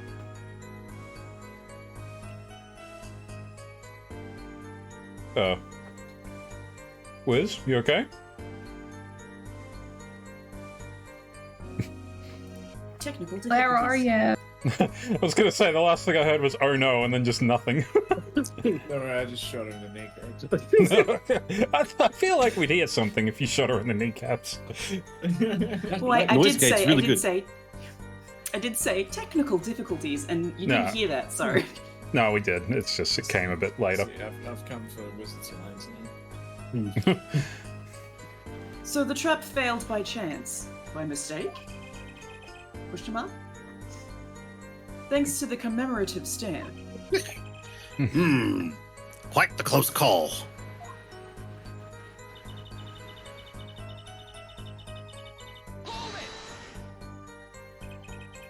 You mean you moved to where the current Drew studio is? Yes, we saw very few people there. Again, drawing picture books. Like my hero, Elise Stoner. She died recently. Yeah. Recently being 8 years ago. Was recent at the time. True. This single job had tied them to the criminal underworld. I'd think Mr. Misham wished to reduce their visibility in the world at large. I'm back. Welcome back. Hey. Welcome back, Giga. We had to meet someone for some reason. Father Pose is the creator of the work. So that was the real essence of the artist Drew mission. You did the work and he supplied the face. So, you really didn't know anything, did you? You had no idea how much danger you were in.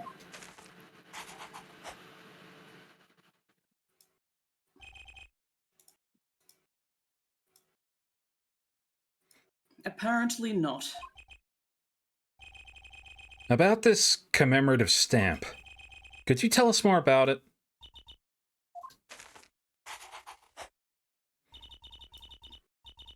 It was very pretty. And more than that, Yes? it was a picture of people I liked at the time. Oh, this is something new. That's something old.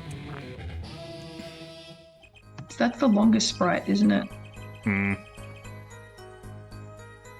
Apparently, we've got some cross-examination yet ahead of us. If you continue to, if you would be so kind as to continue your testimony, Fräulein.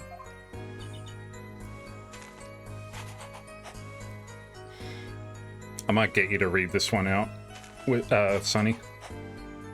Easy. Stamp was a picture of my favorite magicians. So I kept it. Magicians. I'm gonna have to remember how to say the name. Grammari. Grammari. Those magicians you liked. Was it this bunch? This bunch of idiots.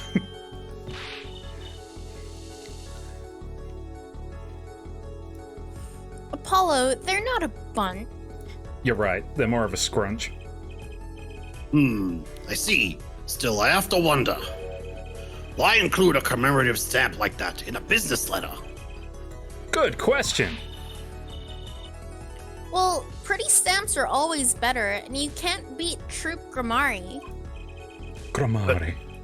The whole murder plan was a failure because of it. Ironic, don't you think, Prosecutor Gavin? Prosecutor Gavin? Grammari. I can't remember how to say the name either. Graham Cracker? Graham Cracker? Graham? Might I ask just one question of this witness? In your testimony just now, you stated this was your first work that was other than a painting?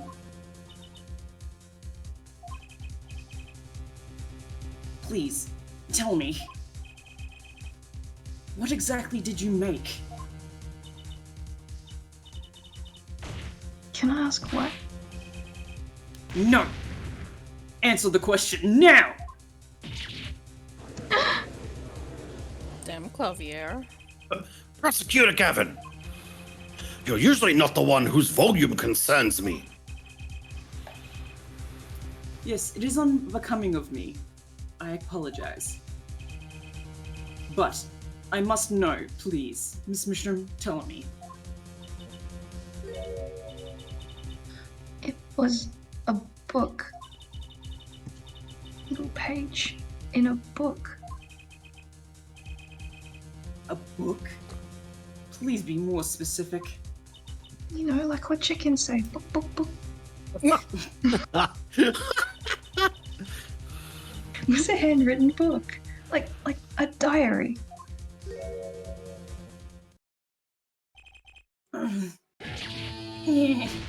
No! I don't! No! What doesn't he know? I don't know. You just don't know. What's wrong with Prosecutor Gavin? He looks like he just saw a ghost. Miss Mishram, this book.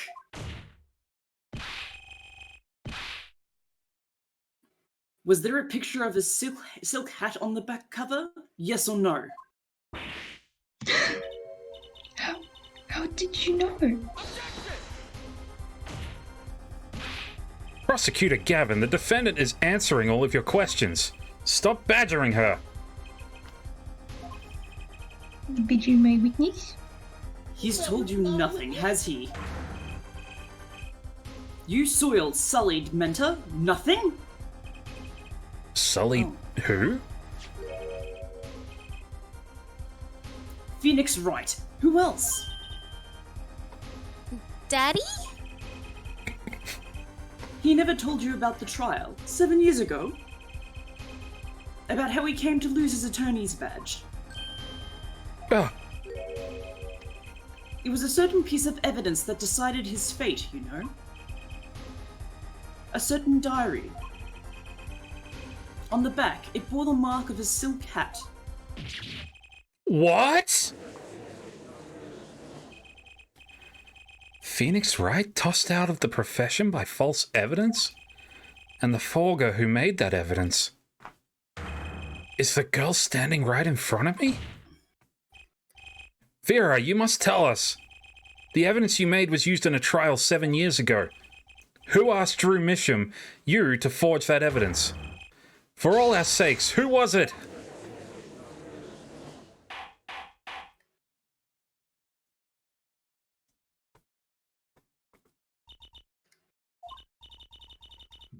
We only met once. You met the client? Well, who was it? It was...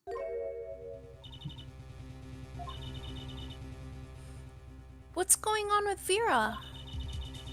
She's staring at Prosecutor Gavin's face again. I mean, he hot, but like, keep it in your pants, girl.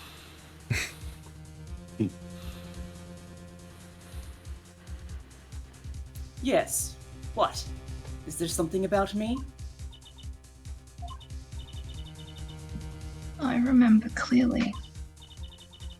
I remember who gave me the book, the diary. Who was it?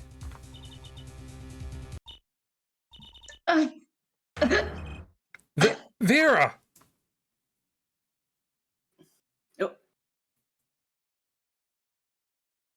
The devil.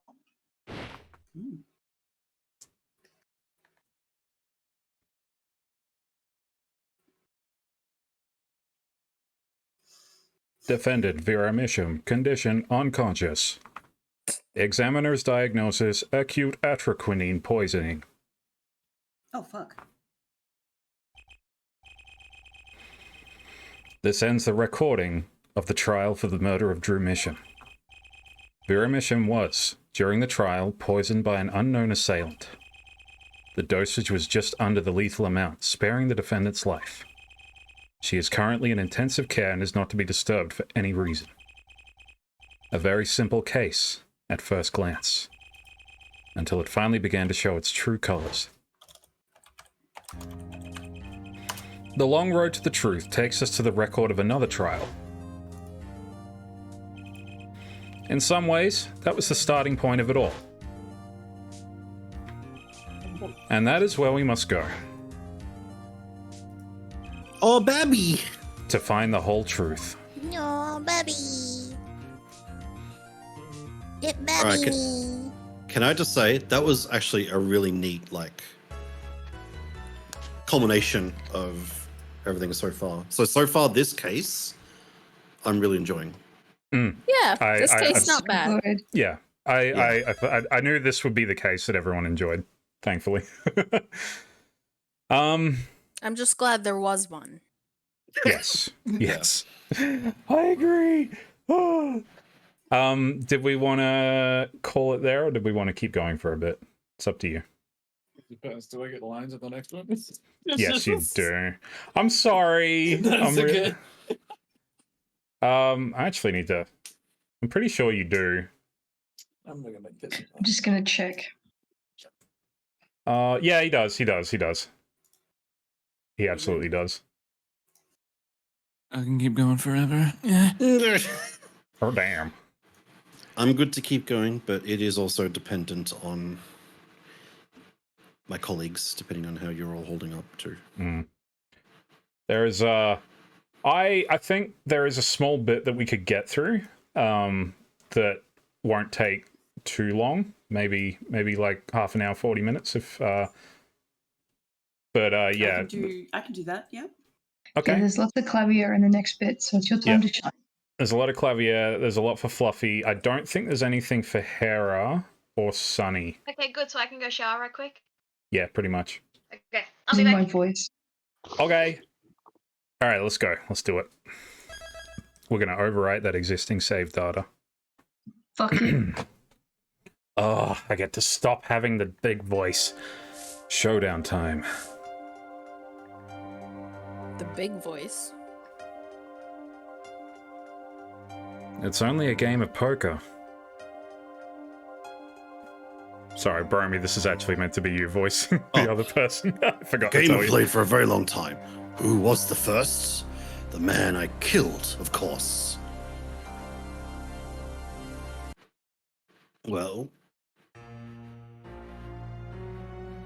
seems I found the partner I've been looking for all along. Over a game of cards?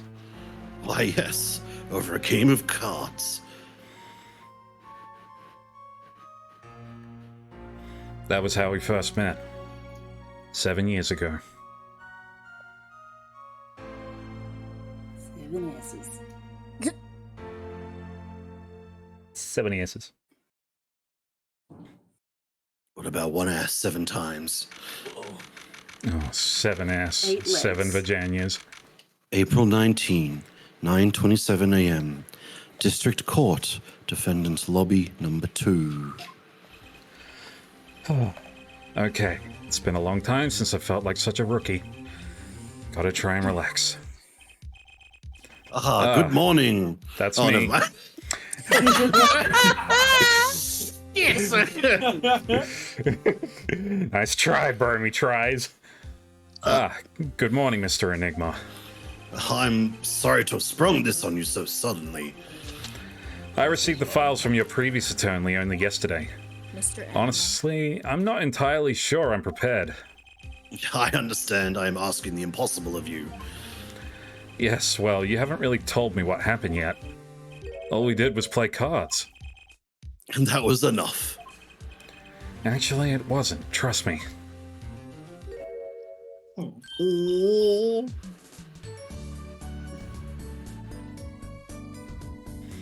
Go on, Ika. Put on your best kid voice. Oh, morning, Daddy. I'm so glad you came. You okay, Daddy? They picking on you? I am fine as always. This old boy is here to help me, after all. That's young man to you. Good morning. That's a cute outfit you have on. Thanks. My first show's today, after all. Oh, I'm sure it is. What the heck is she talking about? Oh boy. Huh? Me? Look at what he started. Yeah. What's this? I don't know. I just got it over there in the hall. They told me to give it to the old boy in the blue suit with the spiky hair. They said it was really important. What's this? A memo for you or some such? Not from the looks of it. What is this? Looks like a page from someone's diary. I'll give it a read later. Notebook page added to the court record. Well, how do you feel about the trial today?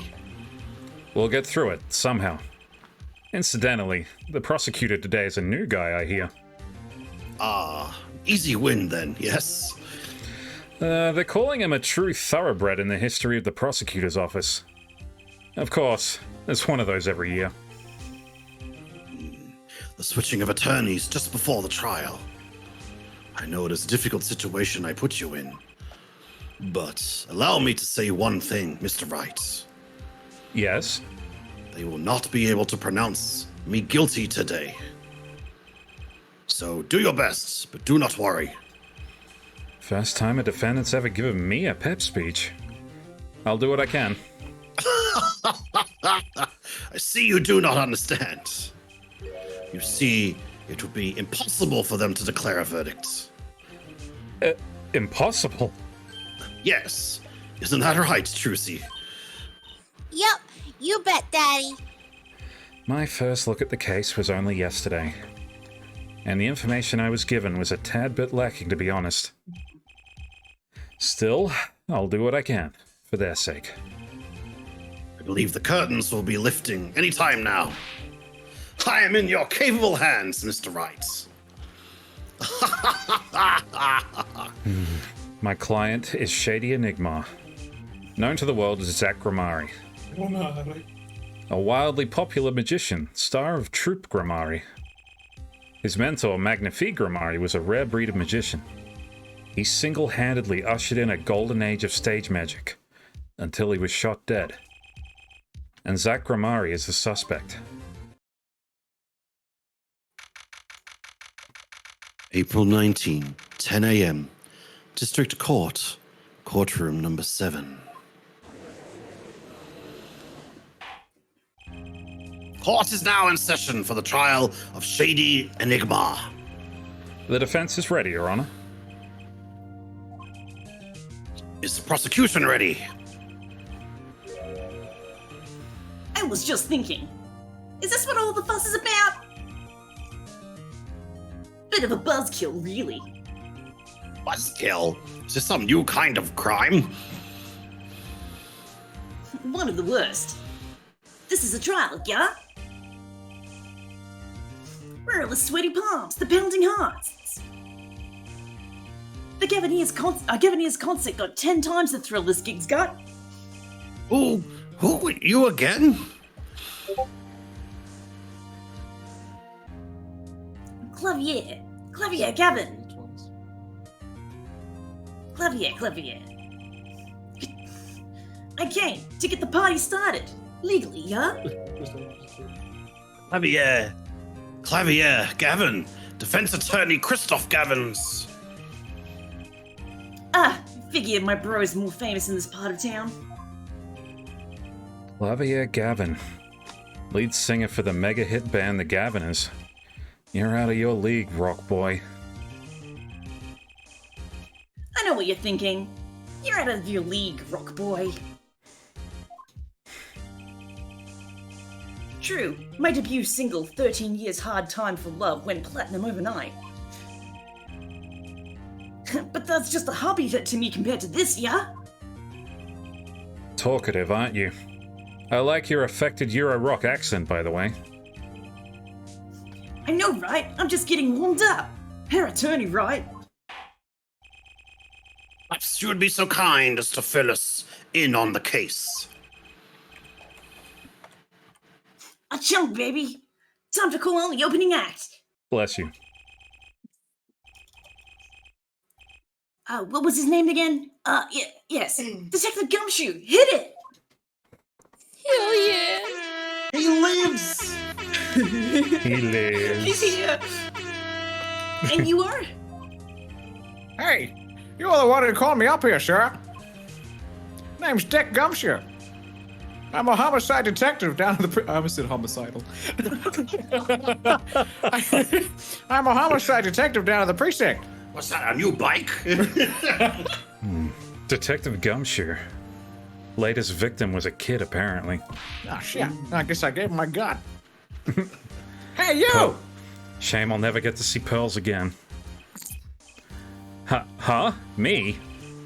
Today's the day, pal. Today I win and you lose. I got confidence in my testimony today, see? What? You normally lack confidence in your testimony? Yeah. Damn, Her son. detective. This is my stage. Can the antics. Huh? All this, hey Ewing and such.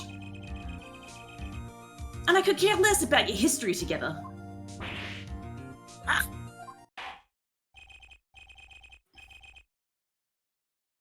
Very well, Detective Gumshoe, if you would. Please tell us about the case at hand. It happened 6 days back in a room at the General Hospital. Oh. The facts are as simple as they come. Here's the crime scene. The victim was a patient asleep in a hospital bed.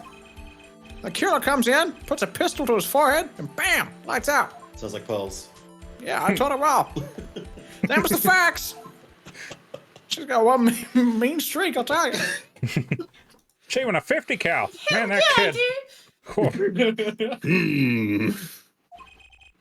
Not so long ago, the victim, Magnifique Gramere, was a famous man.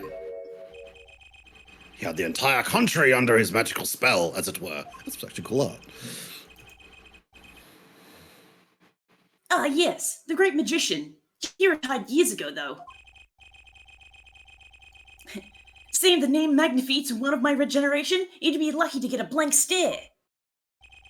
Yes, though I'm sure the youngsters today know his disciples even better.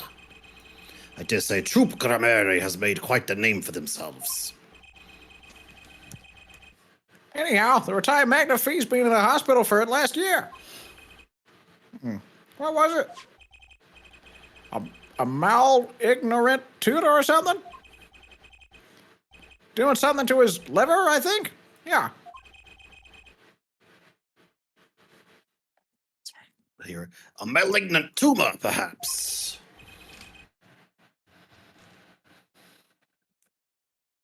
In other words, he had liver cancer.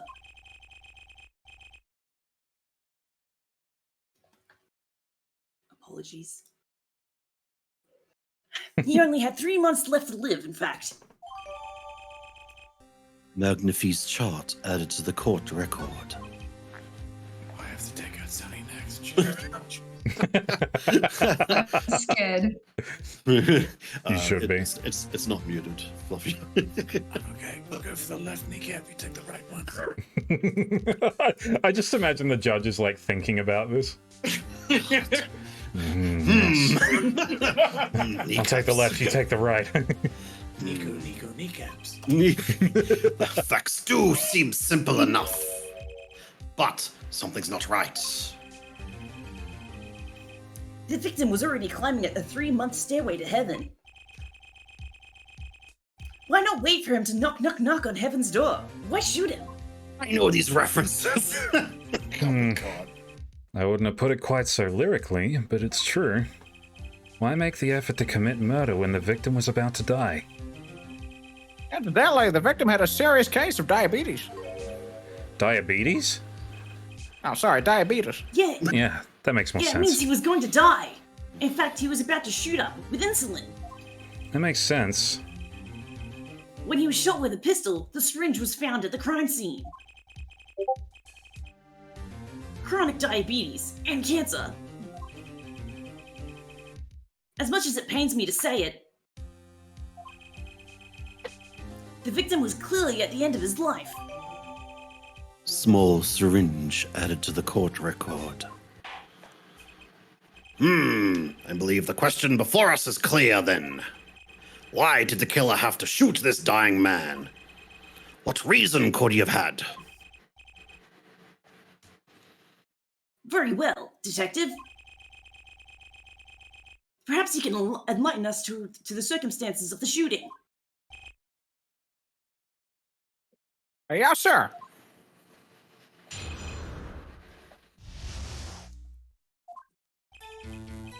Actually, the victim kind of ordered the defendants to do him in. A few days before it happened, the victim sent a letter ordering his own murder. The defendant did what was asked of him and shot the old man in the forehead.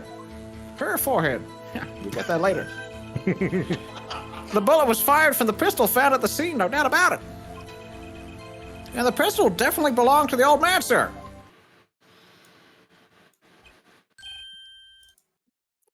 What? You're saying the victim ordered his own shooting? Those are the facts. I have here a letter in question.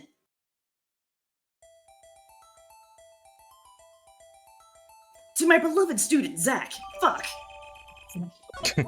Hold on, I'll read it out.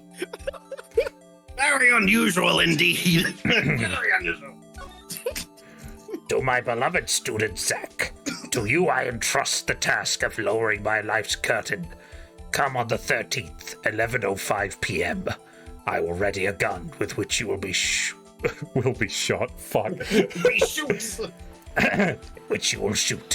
One shot square in the forehead. You cannot refuse, and we both know the reason why. Magnifique grammari. Never backs down from a dare. Although, could such a thing as a letter really cause one to pull a trigger, I wonder? I believe the answer to that question can be found at the end of the letter. Ah, you cannot refuse, and we both know the reason why. Detective Gumshoe, can you explain this to the court? Unfortunately, even the defendant won't say a peep about that bit, sir. One thing bothers me about this. Bothers me even. Why did he just say 11? Why haven't come at 11:05 without some specific reason? The devil is in the details, Her Attorney. Well, was there some reason? As it turns out, there was... every night for half an hour starting at 11. The victim, Magnifique Grammari, was given an IV. An IV? Yeah, 4. Head. God damn it. There it is in the picture off to the side of the bed. Thanks, Judge. Oh, fuck, sorry. At 11, a doctor would know. Thanks, Claudia. 30 minutes later, he would come back for the empty bag. Thanks, Judge. I'm kidding. This happened every night without fail. So that was the only time they could meet without the chance of an untimely interruption. During his forehead. Very well. Shall we begin? Mr. Wright, your cross-examination, if you would. Oh, Ika takes over Phoenix. Here you go. What's this reason he couldn't refuse, I wonder? He could have at least mentioned it to me. Perfect.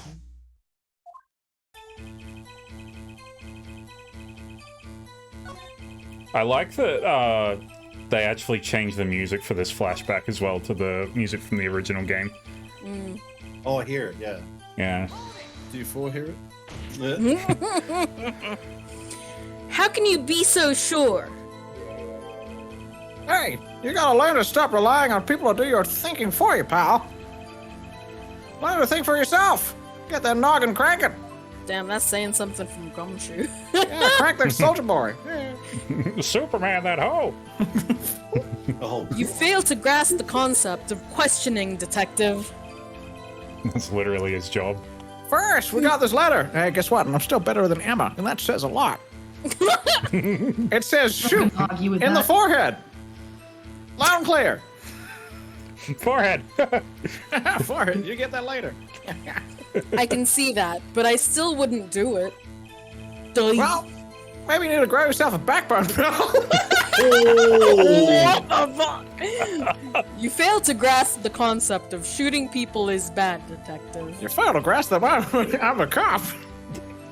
We also found the defendant's pistol at the scene. You call it Traces of shot. I gunpowder call it residue shows that it had been fired recently. Shots fired. Is that the golden gun from GoldenEye? Well, Mr. Wright. I don't know that reference, old man. Ooh. As far as I can tell from looking at this photo, there seems to be no issue with the prosecution's claim. This photograph.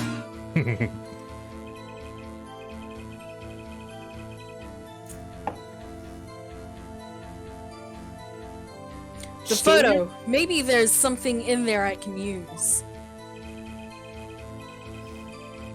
So they're saying the defendant shot the victim in the forehead. I think there's a hole in the prosecution's argument. Clearly, Mr. Enigmar.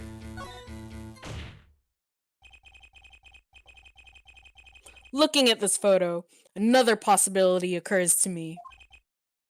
Yes? What does the letter tell us?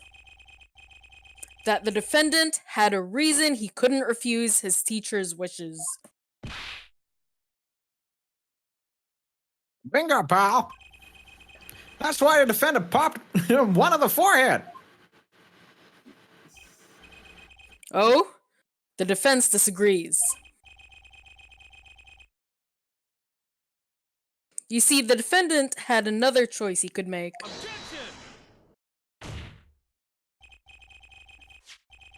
What? And you can prove that with this photo? Graph? I can prove he had a choice. Oh, no. Yes. No. Defendant might have fired like he was ordered, but he didn't shoot the victim's forehead. Well, let's hear what you're thinking, Mr. Wright. If he didn't shoot the victim's forehead, what did the defendant shoot? Here come the clouds.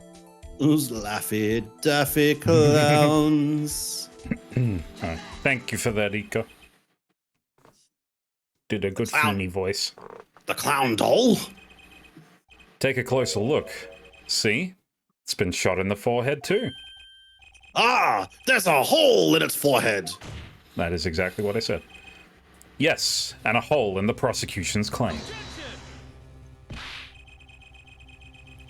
That clown doll was the source of his power. It was his true form.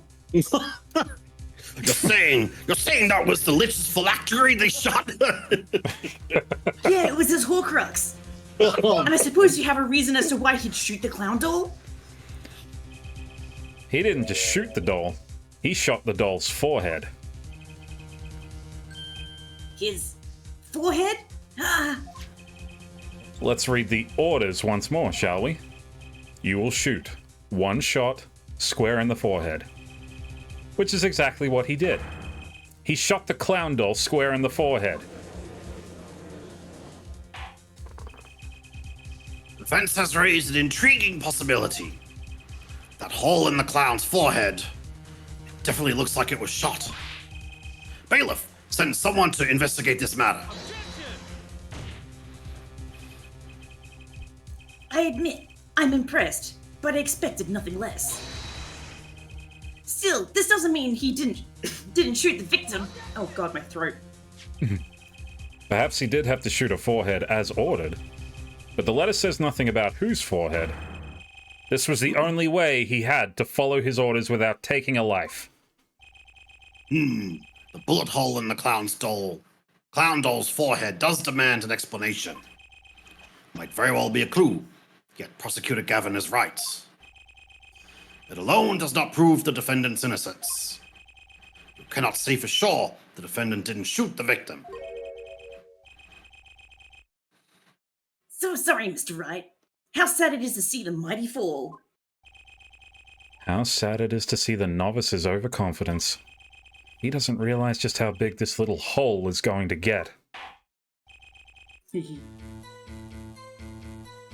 If Gumshoe, please take this newfound fact into account as you continue your testimony.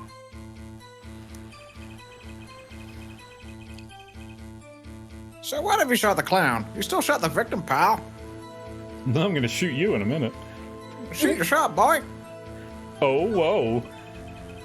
And the pistol definitely belonged to the old man, sir.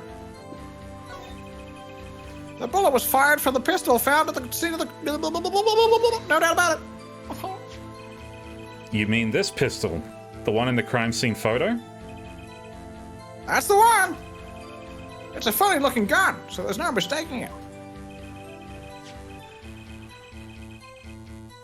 We compared the bullet taken from the victim's skull with the bullet fired from this gun. The rifling marks on the bullets were a perfect match. So, you verified the murder weapon, in other words. You bet we did.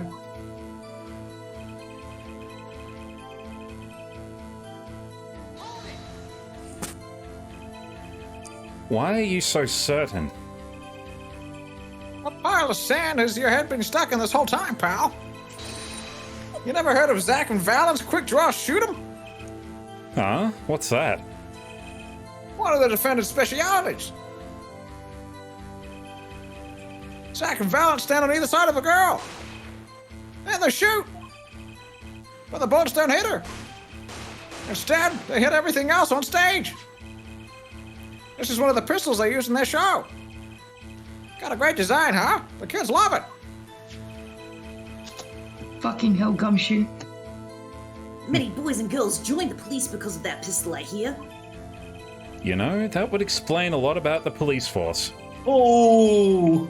Supe Gramari stopped doing that act a while ago. The old man held onto that pistol ever since. The court would like to see the pistol in question. You got it, sir. Here she is. Well, this truly is a blast from the past. It's a stage pistol for magic, sirs. See? But it can fire real bullets. It looks so much bigger in real life than on TV. Yeah, but it can only hold one round. By the way, the pistol's firing chamber is empty. And it shows traces of having been fired recently. So, were any fingerprints found on the gun? Unfortunately, no. Of course, the defendant is known for wearing gloves. We might say that the lack of fingerprints is, in fact, a fingerprint of its own. Intriguing point, well made. Whoa, whoa, whoa, whoa. Not well made, not intriguing. In any case, the court accepts this evidence. Stage pistol added to the court record. My grandchild would get a kick out of seeing this. But now it's time to return to our testimony. Can we stop giving guns to children, please? No! I want a gun! Here, I'll take mine. Hell yeah! Take that, Gumshoe! The trickiest cases often seem the simplest. Prosecutor Gavin, you missed the bullet hole in the clown's forehead. If you you missed the bullet hole in the clown's forehead. If you hadn't missed that, you might have come to a very different conclusion. Understand? Yeah, but like I said, pal, after he shot the clown in the forehead, he went in. Did nothing of the sort to the victim. The pistol proves he could not. Murder weapon? How? It's quite simple, Your Honor. This pistol only holds one bullet at a time. Yeah. If he had shot the clown in the forehead, he couldn't have shot the victim too. Yeah! That's not a contradiction. Not even close. All he had to do was reload the pistol after the first shot. Oh, where did he get the extra bullet? They're not easy to come by, you know. If you claim the defendant had one ready, then prove it to us how he got it. He mind bent the bullet like they did in the movie Wanted. That's how he did it. Oh my god. Wanted earlier too, goddamn.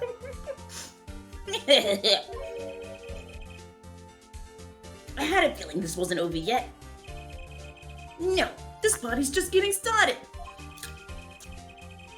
And I haven't proven anything yet, beyond my good looks and startling record sales. And utter lack of humility. Fuck you. You didn't hear that. Ah, what's this? Seems that the prosecution has another witness prepared. Like I said, her detective was just a warm-up act. Ah.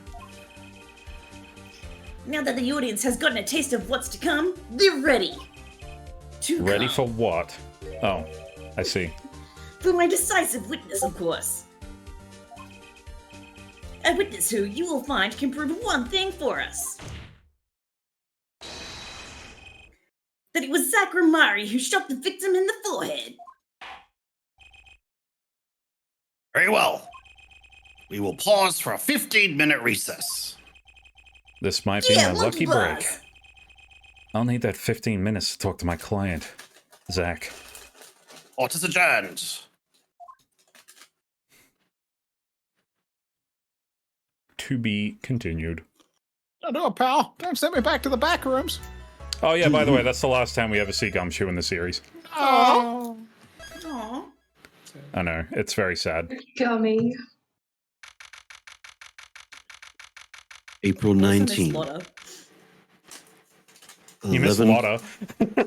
Yeah, she's fun. Yeah. 11:21 a.m. District Court, Defendant's Lobby number 2. Very impressive, Mr. Wright. I have to say, I expected nothing less. We've only just begun. I was hoping you could tell me a bit more about what happened, actually. I did not think you would believe me if I told you. Better that you discover the truth for yourself. I was thinking of you, you know. I think we need a little less thinking and more talking. That night in the hospital, what really happened? Ah, the way your eyes gleam, Mr. Wright. You'll scare Trucy. Speaking of which, where is she? You've seen the problem yourself. The letter. The one shot in the forehead. One, right? Yes, and the reason he speaks of. I could not deny my mentor's wishes, even if it meant my own death. Why not? This is something I will not say, for now, at least. What's this for now business? I have done many things in my life, some well, some poorly. But this is a cross we must bear alone to our graves. We? You wanted to know about the night of the incident? Finally. This guy sure likes to take his time getting to the important stuff. Of course, I had no intention of shooting my mentor. I snuck into his room that night at the appointed time and found there upon his bedside table 2 pistols. 2? Yes, the one I had used on stage and the one that had been used by my partner, Valant. Oh, for the Zack and Valant's quick draw thing? I was gonna say Valant, that sounds cool. Valant, my mentor, had the look of one sleeping. I stood by his bedside, hearing only the light sound of his breathing. Then I took the pistol into my hand. I cannot deny that my resolve faltered then, for a moment. You faltered? You mean you thought about shooting him? Oh, there was a reason I could not refuse his requests. His last such request, though not his first. So, there were other requests you couldn't refuse before? To be honest, I've not always been steadfast, and I fear I've brought pain upon Trucy. Was Magnifique coercing his disciples somehow? Just what was going on in Troop Grammari? Yet, in the end, I did not shoot him. Instead, I turned and shot the clown. I took the pistol I had fired and placed it in my pocket. In your pocket? I believe if you examine the bullet in the clown's head, you will find it to be different than the one in my mentor. What were they called? Rifling marks. Yes. Well, that is all I have to tell you concerning the case. Quick question. Concerning the case, yeah? Well, just pointing it out, he's got a gun and a holster on his belt right now. Correct. Okay. Carrying evidence on me as we speak. What's your point? Like, you can do whatever the fuck they want in this world. What's your problem? They don't have any security here. They just let anyone bring whatever. Anyway, you mean there's something else you can tell me? You are a fascinating man, Mr. Wright. Thanks? Yes, there is something. My mentor, His eyes opened. What? Magnifi Grammari? The old devil. He was not asleep, you see. Of course, the gunshot would have woken him anyway. And there we had our last discussion as mentor and pupil. It was not a long discussion, maybe 5-10 minutes or so. What did you talk about? Mr. Wright, did I not just tell you? It does not concern this case. Zach Grammari. He seems pretty steadfast to me. Or maybe just stubborn. Mr. Wright, your presence is requested in the courtroom. Once again, I'm in your hands. Right. Let's get back in there. Why do they all sound like SpongeBob characters? Mr. Wright, you're needed back in the courtroom. Don't leave me out. Don't leave me out. Oh, fuck, it's so good. Mr. Krabs, why'd you kill him? Money! Money! Money! April 19th. 1:11. 11:37 a.m. District Court, courtroom number 7. Court is now back in session. During our recess, a bullet was found in and dug out of the clown's head. Well, this is news. And the rifling marks? There wasn't time to do a detailed analysis. Though they did not find the weapon type matches the murder weapon. Well, that's not very conclusive, is it? Which is why I'm about to call a very decisive witness. Your decisive witness? How many times have I heard those words? Though they often turn out to be far less decisive than you think. Oh, don't worry on my account. I'm quite confident this witness will do the job. After all, he is intimately acquainted with the players in our little production.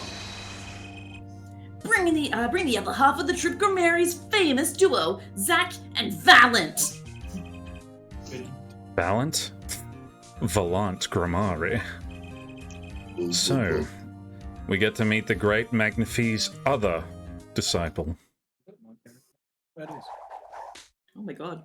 Oh, he's quite a bit younger. This is 7 years ago, Bromy. Memory. Oh Jesus, he grayed quickly then. Yeah, no. Perhaps we'll start us by asking your name and occupation, sir. Valant Grammari, magician. And you're the decisive witness, are you? You can prove your fellow student, your partner's guilt? Fate, the grand illusion, filled with traps and tricks. What? Wait! The shooting took place in that hospital after 11 o'clock at night. If you're a witness, does that mean you were there that late? If one were to deduce this logically, the conclusion is yes. Okay. I always get the characters, don't I? Actually, that's the meme that I voice every other character. Shit, you're I right. have an interesting fact for you. You see, several days before the crime, my witness received this. That looks very familiar. What? Wait. That's the same letter Zach Grammari received. Yes. Or perhaps I should say, ta-da. Order! Order! Order! And what does it say? Surely not the same thing. Perhaps you should see for yourself. Yeah, idiot. So the only thing that's different is the time. Yeah. Oh. Why, it's practically the same. The court accepts this into evidence. Magnifi's letter 2 added to the court record. This is most unusual. Exactly what was going on with you folks? You're all fucking weird. What exactly was your troop Grammari up to? Bunch of degenerates. By which you mean? I'm just having trouble envisioning a man who would ask his students to kill him. Both of them, no less. It's just my opinion, her judge. Her boldness. I've been saying it for so long, it just came out naturally. That's fair. But from these letters, I'd say he was coercing them, not asking them. We walked the magician's path together, and in doing so, shared much of our lives. When people are so close, there is a strain, a warping of relations, you might say. Yet, this has nothing to do with the case at hand. By which you mean you're not going to tell us. Which makes me wonder even more about this reason they couldn't refuse. Well, let's get on with the testimony for starters. The defendant, Zach Grameri, stands accused. Tell us why. Oh, I'll do more than that. For where he walks, the red roses ring, singing hymns to the miracle that is magic. Fascinating, though I hardly need to remind you that the evidence could just as clearly point to you as the suspect. The letter, the murder weapon, and now the 2 bullets found at the scene. In fact, the only difference seems to be the designated time. As every magician knows, timing is everything. Yes, and now it's time to get this party fired up. Who brought the cringe prosecutor? Let's get this party started. I miss Edgeworth. You did. I'm Miss Edgeworth too. That night, I visited the hospital room at the time Magnafee requested. The smell of gunpowder hung in the room, and my mentor had taken his oh, my finger, fuck. His I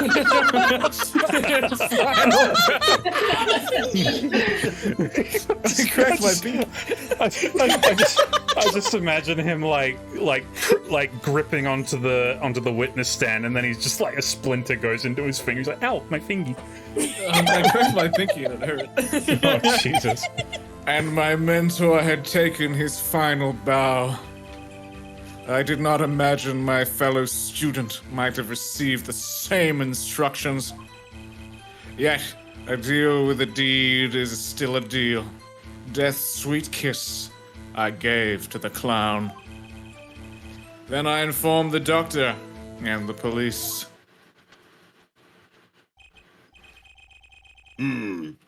So you were the one who reported the crime? Indeed. I would think this fact alone would clear my name of suspicion.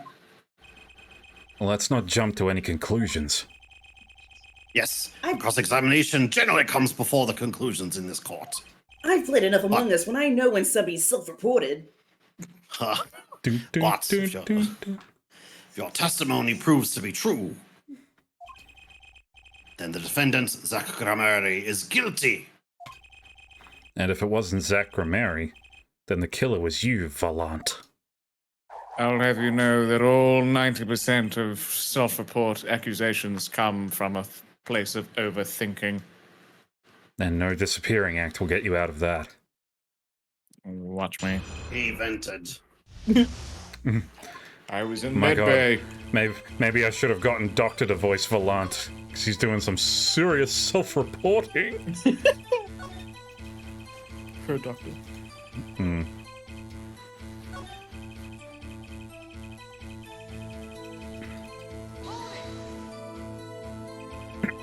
There were 2 bullet holes at the scene. One in the victim and one in the clown. You're saying the one who shot the clown was you? No doubt my partner Zach has said much the same thing. Yeah, because whoever didn't shoot the clown committed murder. I'd better dig around here a bit more and see what I can turn up. Mr. Valant, let me ask about something else concerning the crime scene. Mainly, how many pistols were there when you entered the room? By which you mean what, precisely? 2 pistols were used in the Zack and Volant quick draw shoot-'em, correct? 1 for each of you. You are well informed. Yet, only one of my old friends sat in the hospital room that night. What did Zack tell me back in the lobby? Of course, I had no intention of shooting my mentor. I snuck into his room that night at the appointed time and found there upon his bedside table 2 pistols. I took the pistol I had fired and placed it in my pocket. I see no problem with that statement. Only 1 pistol is visible in the photograph of the crime scene, after all. So you picked up that pistol and fired it? Indeed, I did. Alakazam, Alakazing, Alakaboom. Is the number of pistols really so important? The number of pistols is quite important, Your Honor. Very well. Please add this detail to your testimony. Yeah, I thought that too. Like, Bromy reading out Zack's thing, and then Bromy as the judge going, well, I don't see any issue with that. Sounds about right to me. What can I do but obey? I've investigated myself and found I did nothing wrong.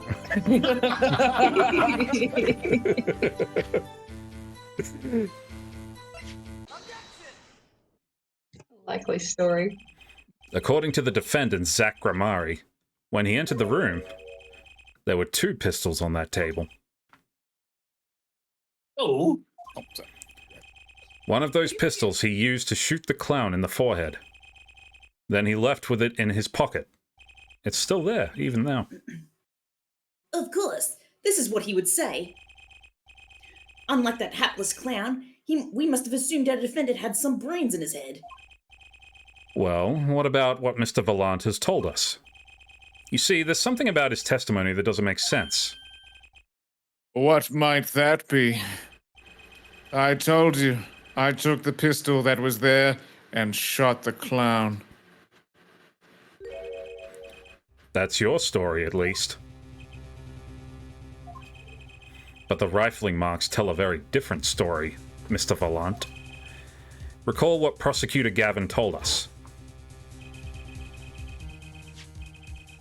We compared the bullet taken from the victim's skull with the bullet fired from this gun. The rifling marks on the bullets were a perfect match. Mr. Volant, if you fired this pistol, then you shot the victim in the forehead. Her forehead. Order! Order! Order! Well, this is all rather sudden. What have I done? What are those? Prosecutor Gavin.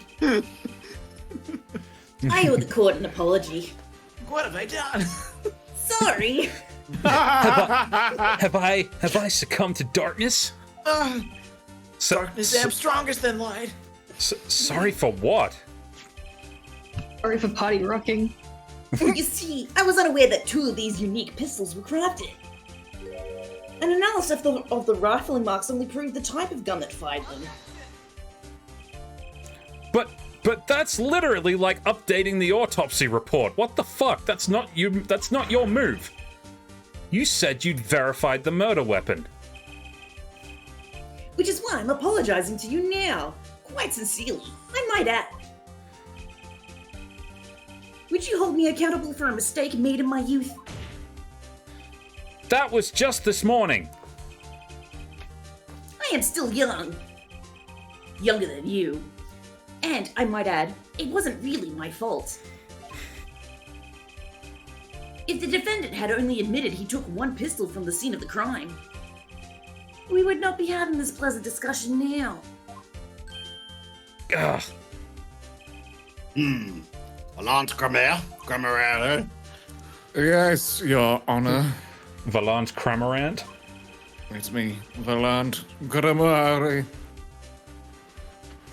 You are presented to this court as a decisive witness. but you've proven to be more divisive than decisive. Oh, got him.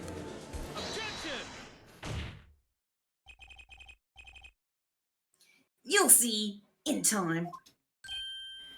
Ugh. The testimony so far has merely been a review of the facts.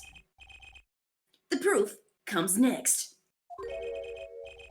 Care to elaborate, Prosecutor Gavin? And what happens next will shock you. When Mr. Especially Vallant number entered the 3. hospital room, the victim had already been shot. As his next testimony will prove, her right, the real fight is about to begin.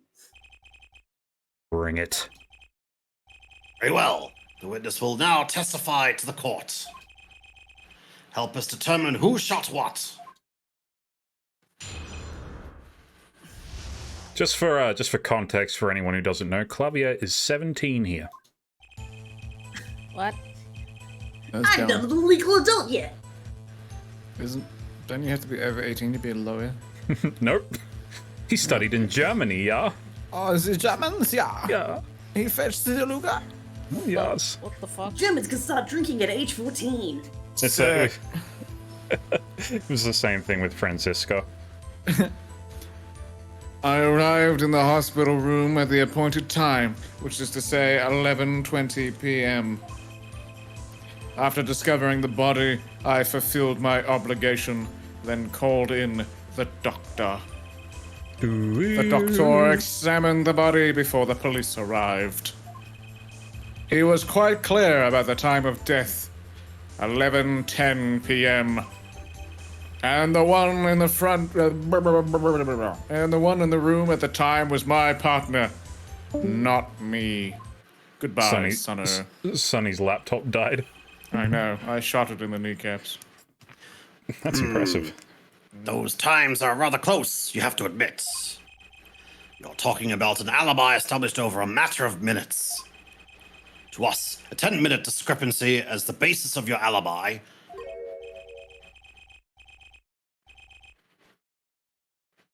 It's easy to explain in this situation, Her Judge. For example, take our debut hit single 13 Years Hard Time for Love. Cue to the song, press the play button, and it will play for 2 minutes, 15 seconds.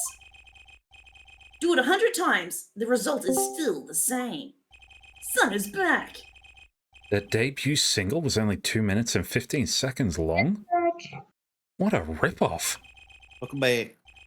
Welcome back. Magic is a world of utmost precision. Hocus pocus requires admirable focus.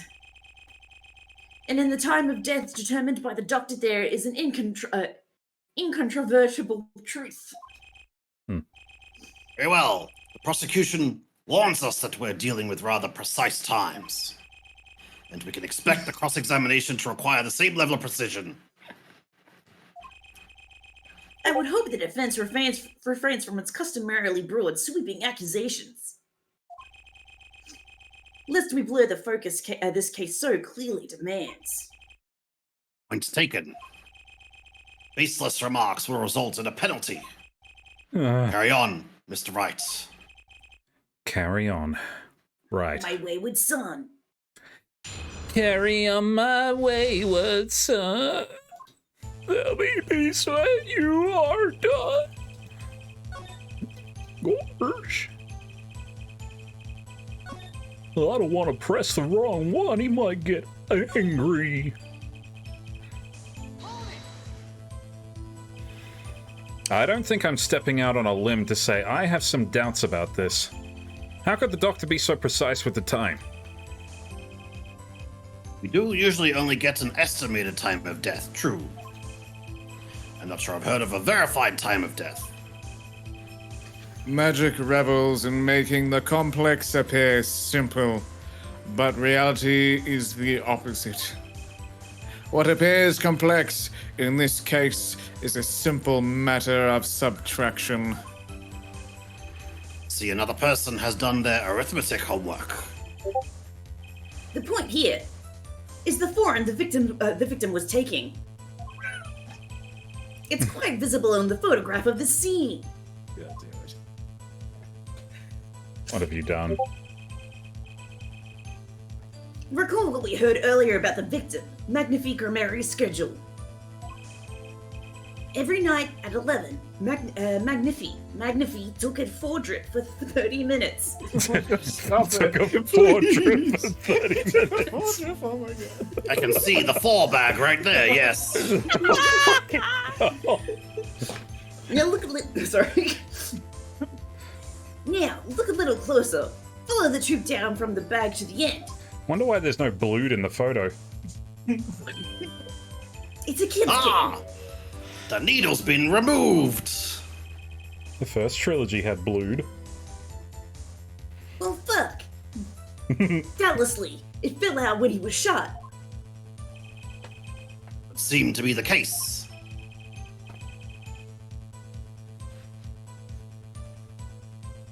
When the needle comes out, the 4 no longer drips. Ah! You could just measure the remaining 4 liquid. Precisely. Precisely, the 4 liquid functions for our purpose as an hourglass of sorts. This is how the doctor determined the time of death.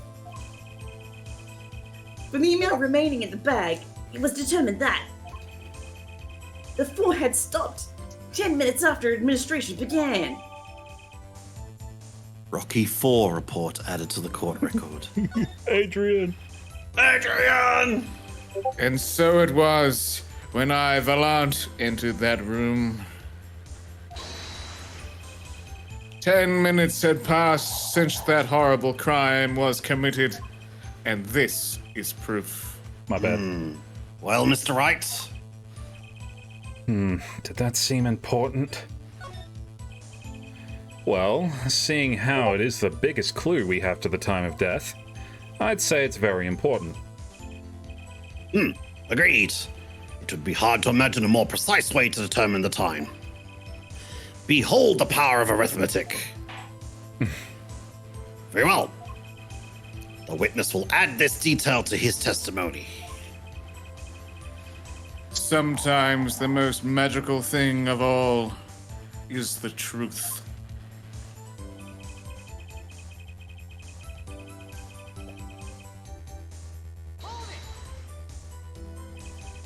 Did you notice the 4 yourself by any chance? When I first entered that room, the stench of gunpowder assailed me. Next, the mark of death upon my mentor's forehead. And then, his left arm did I spy, a rose drooping and wilted. Its thorn the discarded 4 needle. Knocked from the vein by the force of the shot, luckily for you. If that 4 had not been there, why, you might be a suspect. Indubitably so. I might say it's thanks to my lucky color. Your lucky color? Indeed. Even today I wear it proudly upon my suspect self. For it always, without fail, brings me luck. Why, when Zek and Valant won their first Magician's Grand Prix. Yes, the very one held by the Association of International Magicians. I was adorned in this attire then too, and our trophy, a bust. Ah, what a day that was. What a nut be busted.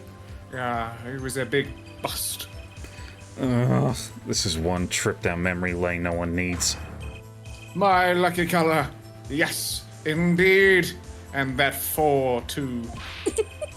I say, I think 'twas hued, especially for me, Valant. That does seem to be the case, indeed. Well, Mr. Wright, any thoughts on this testimony? Valant sure does look happy with himself. Okay, how about this lucky color testimony? Certainly sounds like your lucky colors brought you plenty of luck. But not this time. Mr. Valant, your lucky colors betrayed you. I'm afraid you've lost me. Your Honor, the witness's testimony just now clearly contradicts the evidence. What? Enunciate for emphasis? Please recall my warning at the beginning of this cross-examination, Mr. Wright. Bitch. Baseless accusations will be duly penalized. I do hope this latest accusation is well-based. Oh, I assure you, it's perfectly based. Don't worry, I've got all your bases right here. Very well. Let's hear the defense's claim. Where is your evidence that contradicts what Mr. Valant has told us? The crime scene tells all, Your Honor. The photograph of the crime scene? Look at this photograph. All this talk of color has me yearning for black and white, clear-cut simplicity. Tell us, Her Right, just where is the contradiction in this photo?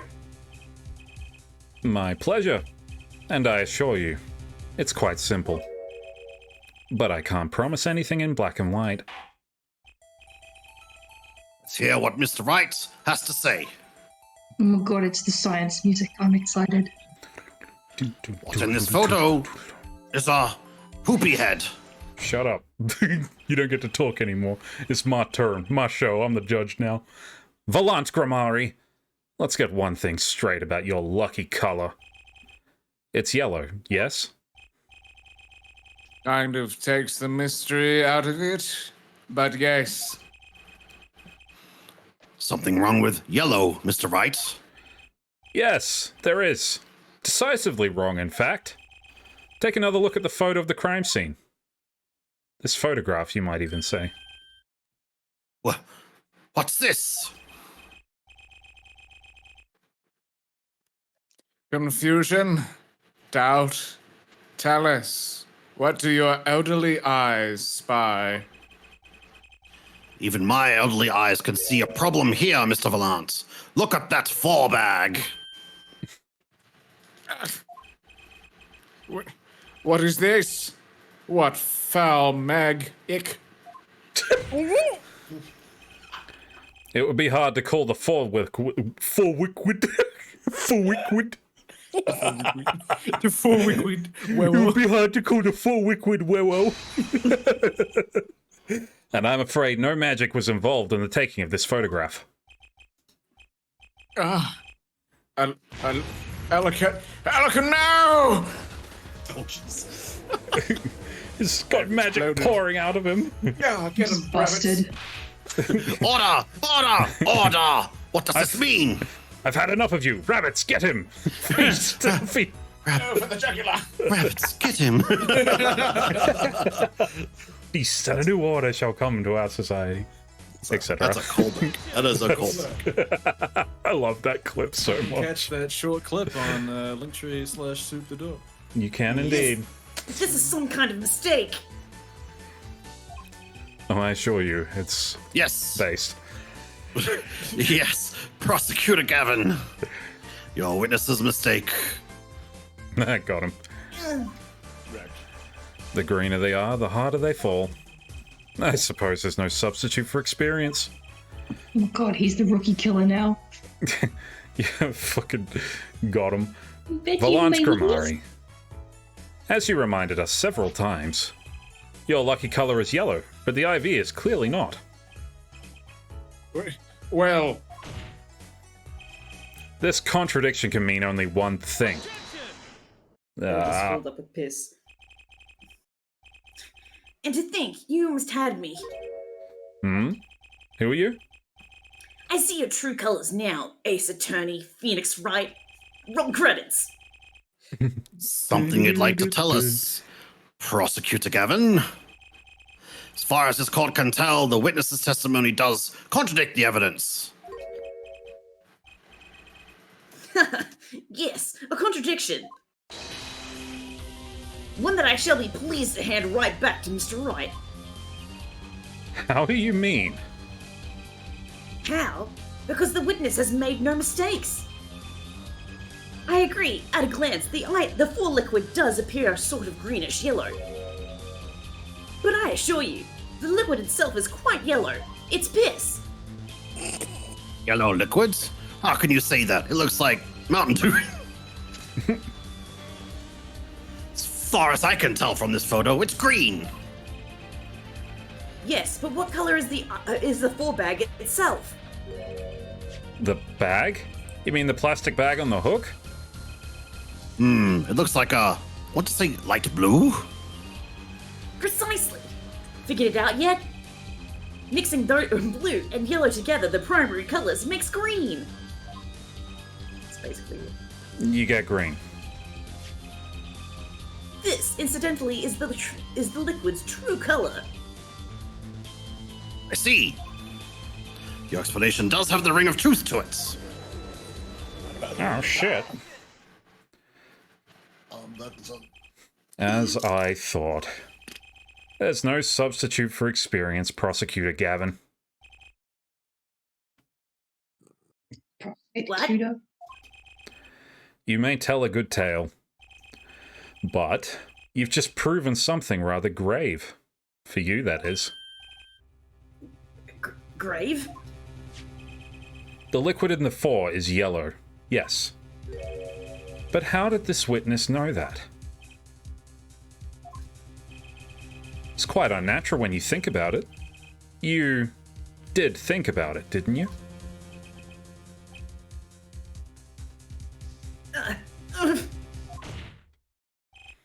Your Honor, the defense requests an explanation from the witness. At the scene of the crime, the 4 liquid appears to be green. So let me ask, how did the witness know the IV liquid was actually yellow? Oh my god! Oh my god!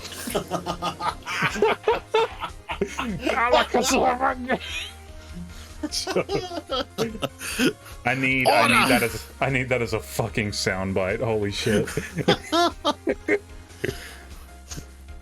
Order! Mr. Wright, you'll explain this at once.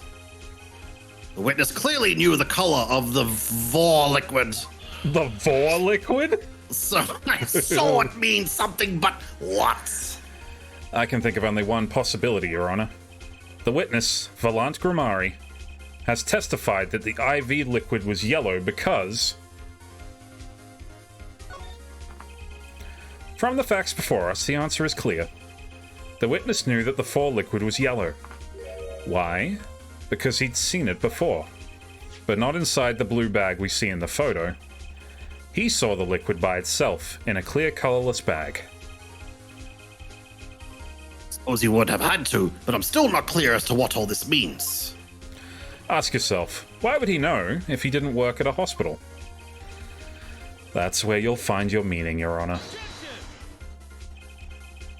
I'm afraid I find nothing. So what if he knew the 4 liquid's color? Leave the getting excited over absolutely nothing to our teeny bopper fans, yeah? The 4 liquid is the only evidence proving the time of death. A 30-minute hourglass with 20 minutes worth of sand remaining. Your claim, Prosecutor Gavin.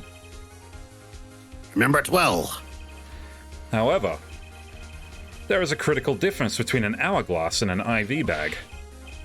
Wait, I know! An hourglass uses sand, an IV bag uses liquid.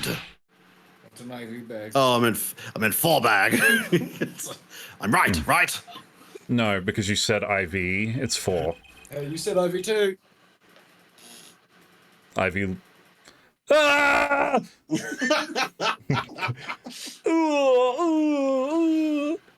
That's how he lost the case.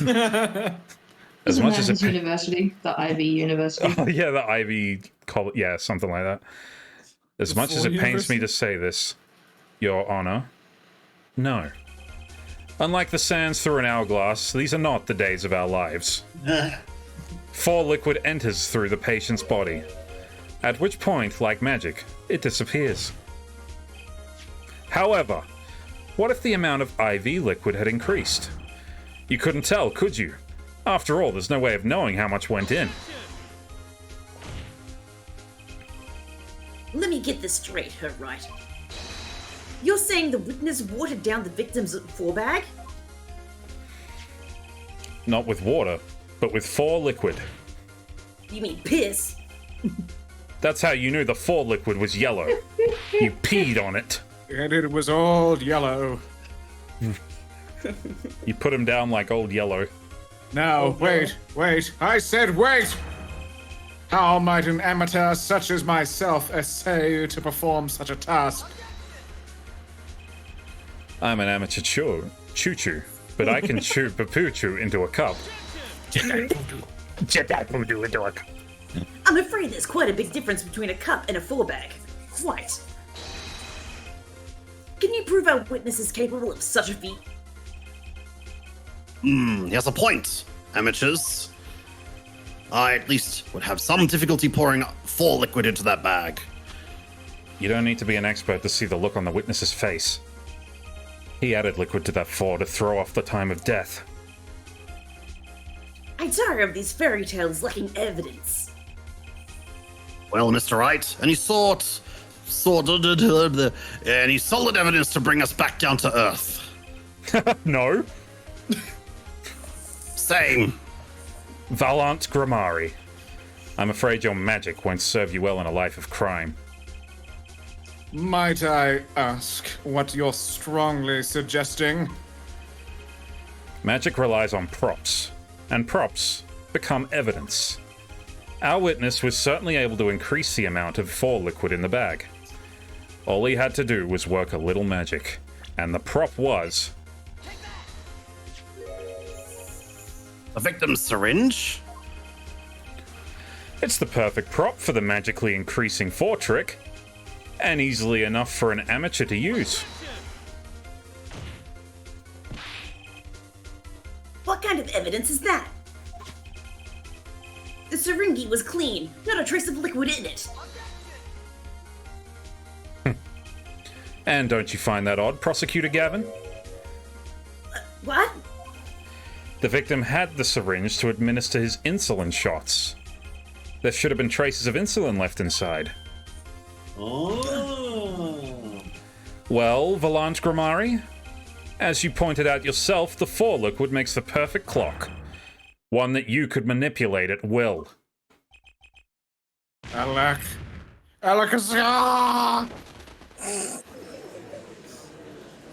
Oh god, sounds like in Burmese butt.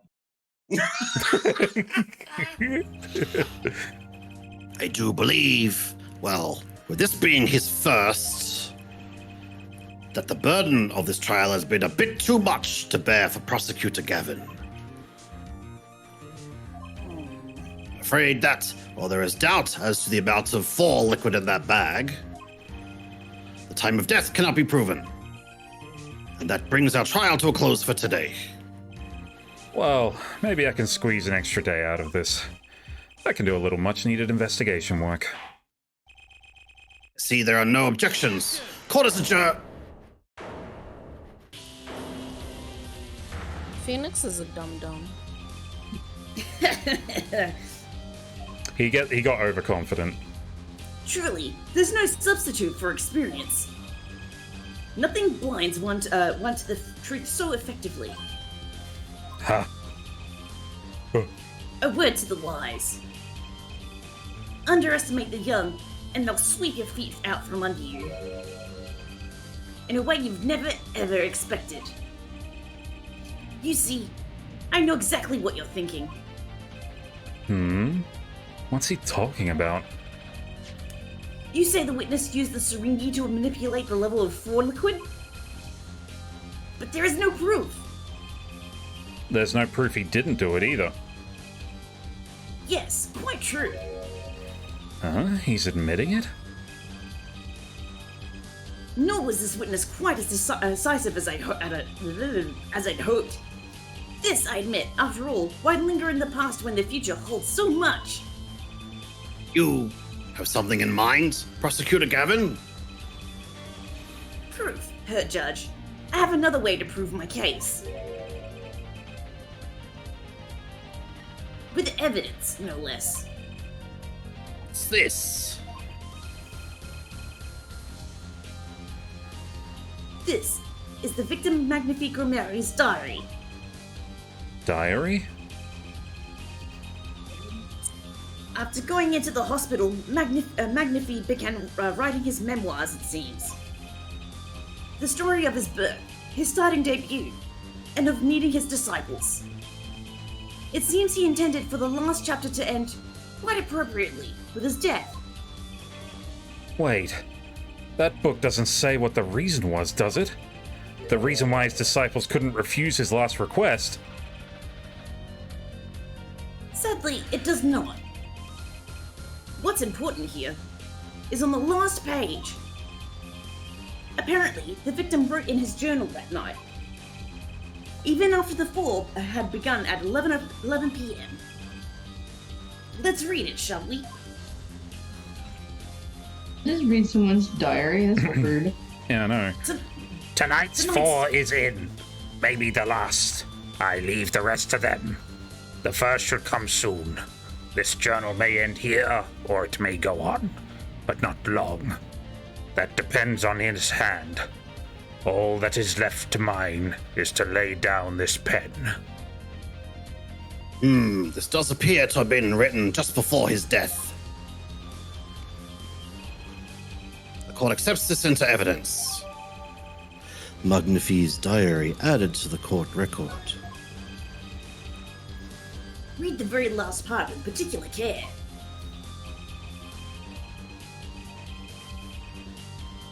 This journal may end here, or it may go on, but not long. That depends on his hand. Just for context, I'm gonna read this out. It seems fate's clock will make me wait a little longer. At least, only less than 10 swift minutes remain. To all those who have supported me in my life's work, I give thanks. Farewell. Magnifi Grammari.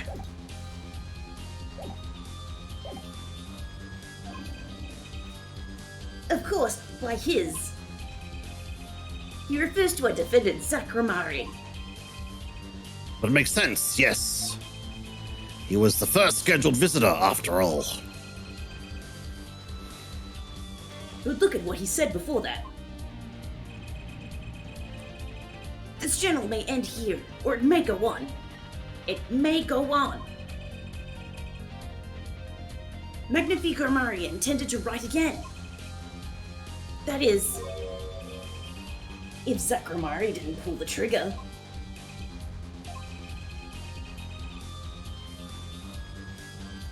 I see the defense understands the meaning of this. The victim's diary does not go on. It ends. I'm totally ignoring the fact that there's a page that's been ripped out. Because Magnifi's life was brought to an end by the defendant, Zakramari. Order! Order! Order! Prosecutor Gavin! Are you certain that Magnifi Grammari wrote this?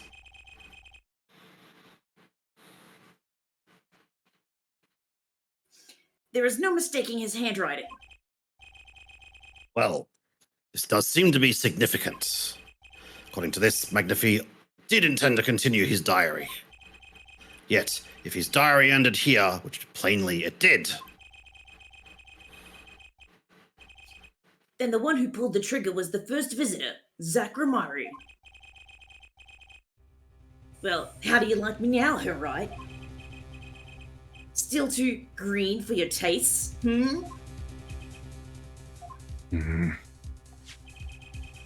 He's right about the diary being pretty clear.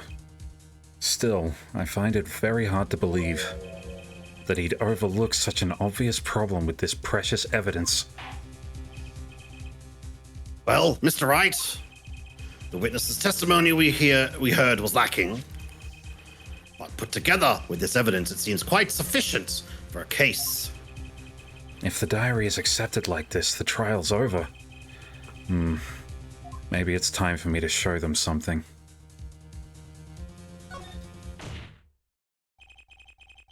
I'm left no choice but to show my own evidence.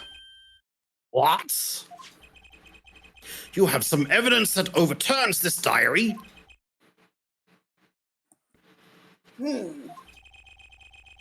It's not too late to rethink this and avoid more embarrassment.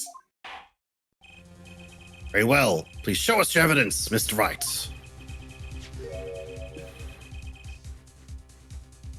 Incidentally, don't even think of showing us this diary I've just shown the court.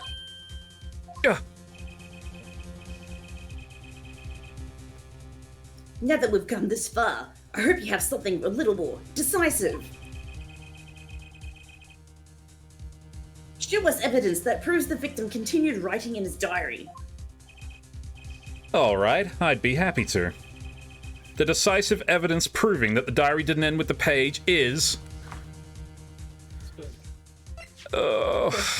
my badge. Yo, go on. Can Fluffy Show take me over the the voice? edge. Can Fluffy take over for Clavier? I need to go to bed. Okay, that's okay. We're nearly done, but yeah, that's all good. My anime voice. Preparing. Thanks, Wiz. Hope you have a good sleep. Night, friends. Sweet queen. And also, Soup did say this would take 40 minutes, and that was Well, like an hour ago. it took 40 minutes, like the part that I was thinking of, but then we just kept going, so I'm sorry. And whose fault was that, glorious leader? That's mine. It's mine. night, I was farewell. keen. Bye-bye. Bye, Wiz. Man, fuck that guy. Mm. Man, Win. fuck Von Karma. I remember when I first played this, I, didn't want to present this. When I first played this, I was so dumb. I was like, "Oh, here's the evidence you need." Oh well, can't rewrite history. First, take a closer look at this diary. Note that a page has been clearly ripped out. What's this? It's a diary. My world's been flipped upside down. I hadn't noticed that at all. That's why we're still here talking about this. As it just so happens, I have here what I believe to be the missing page. Oh, look, I don't believe it. Looking at...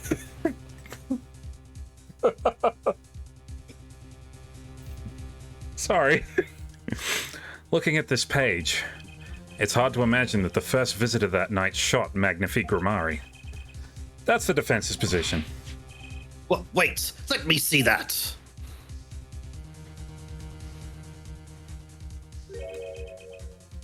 What in Sam's Hill? Why, this is a continuation of the victim's diary.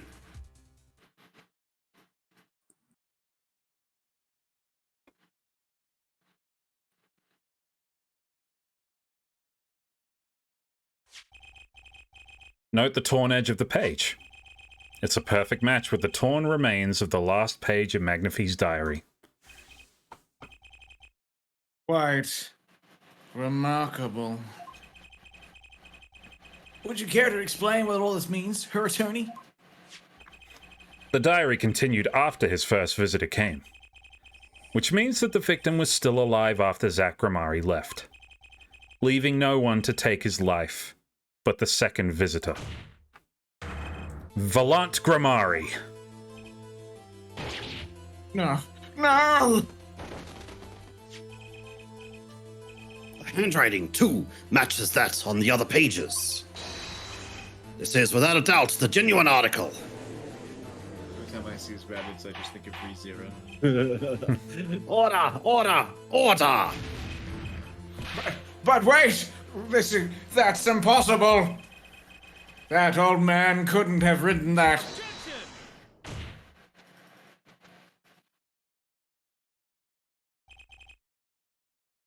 Finally. You just couldn't resist, could you, her right? Resist what? Presenting solid evidence? Your judge. Yes, Prosecutor Gavin.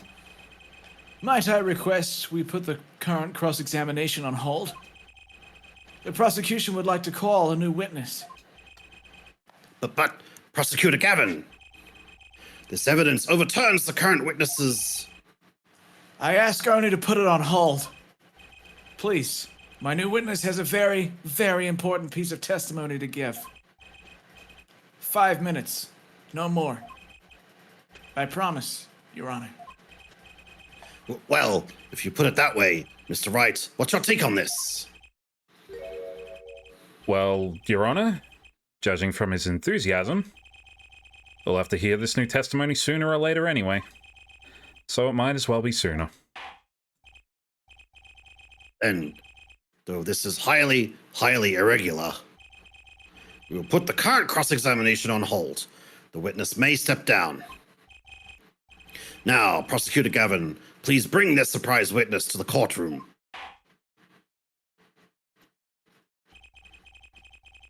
I had a bad feeling just then. That ripped-out page was too obvious. He must have known. And I should have known it was a bad sign all around.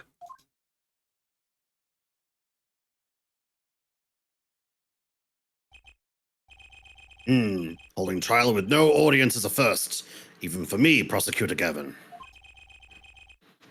I beg for the court's understanding. But I had to make the judiciary deal with the witness to secure his testimony. A judiciary deal? The details of his testimony may have legal ramifications, shall we say. I thought it best to contain the information to this room. Very well. And you are the witness, I gather.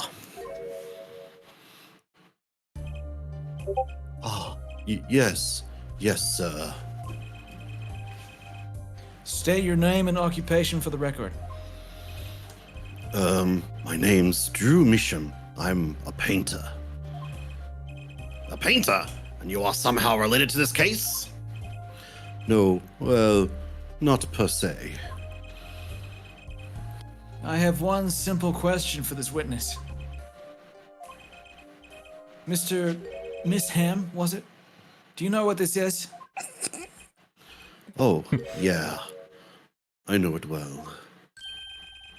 How's that possible? Have you seen this diary page somewhere before? Oh, yeah. I mean, I made it. You... what? You made it? Yes. You might call it one of my works. The regional prosecutor's office received a tip-off yesterday. Illegal evidence has been prepared for the trial of Zakamari. Illegal evidence? I initiated an investigation and found this witness. A painter to the world at large. Drew Miss Ham has another side, you might say. He is skilled in making perfect reproductions of certain things. Forgeries, in other words. Forgeries?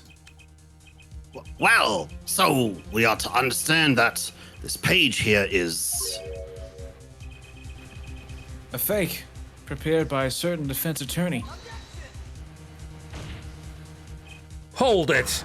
I didn't prepare this evidence! Huh. The attorney speaks. Something about this page, I presume. But what is he saying? It makes no sense. After all, it was you who presented this evidence to us, Phoenix Wright. Witness, Mr. Misham, was it? Who requested this forgery? Who was your client? That... I don't know. What? Most of my clients prefer to remain anonymous. Even to me. I make the items they want and receive my payments. That's the extent of my contracts with them. Contact close enough. But there's no proof this is a fake. It's a fake. Huh? To avoid just this sort of problem, I always put a special mark on my works. I can say without a doubt, this is mine.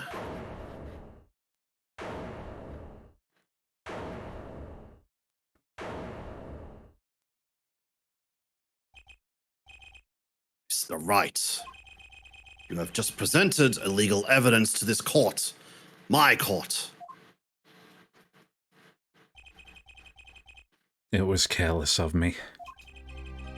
That's all I can say.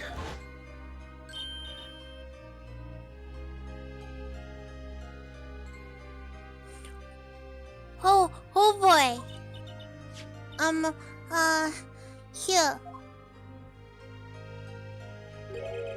What's this?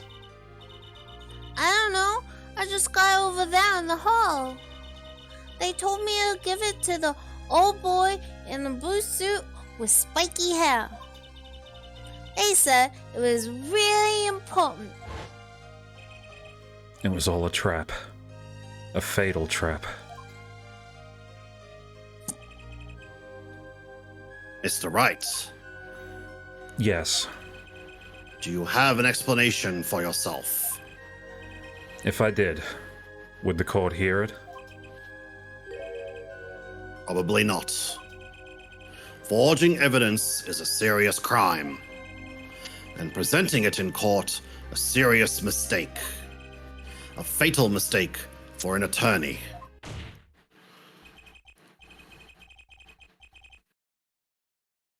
Fatal too.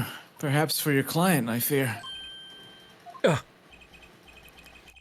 Tell me, what kind of defendant relies on forged evidence? The answer is quite clear. A guilty one! Your Honor, wait! I understand that presenting forged evidence in court is a serious crime, but you cannot hold my client responsible for actions I undertook as an individual. I am sorry, Mr. Wright. Your Honor? Another close call, I dare say. If the prosecutor's office hadn't received that hot tip, everything would have gone the way you wanted it to, yeah? I even gave you a chance. Too bad you decided not to think before embarrassing yourself. I see no need for further discussion on this matter. Special witness dismissed.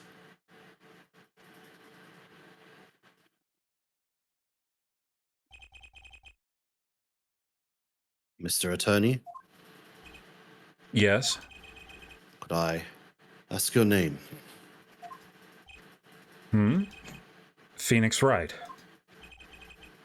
Mr. Wright, I have seen and studied many people, but none like you. I'll remember you, Mr. Wright.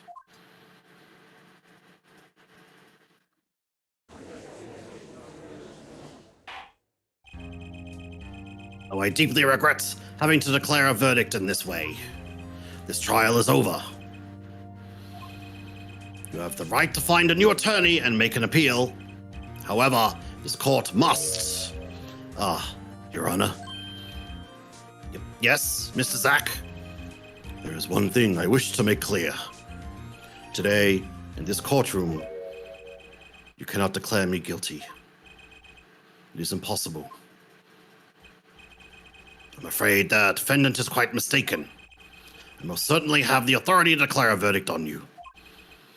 Except, tell me, how do you plan on announcing your verdict? When your defendant does not exist. Doesn't exist? What are you talking about? I'm talking about this. Mr. Enigma! The defendant's escaped! Find him! Quick! Bailiff, close all exits from the building! On a double! He must not be allowed to escape! Apprehend that duck as well. That day in the courtroom, a miracle occurred. The defendant, Shady Enigma, aka Zack Ramari, did not just escape from court. He literally, unbelievably, vanished. Right before the bailiff's eyes. No one ever saw him again. Not since that day. This is a Grammari miracle.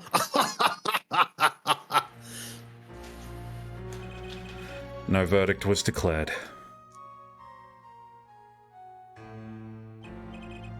After all, the defendant didn't exist.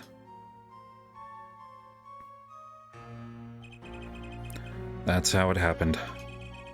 The trial of magician Zack Ramari vanished, along with him, for all eternity. The mysteries that remained behind were all solved, however.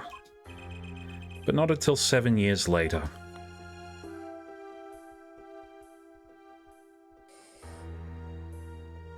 I was expecting another shot of Phoenix with his head in his hands. That would have been Alas, pretty. That would have been pretty appropriate, honestly.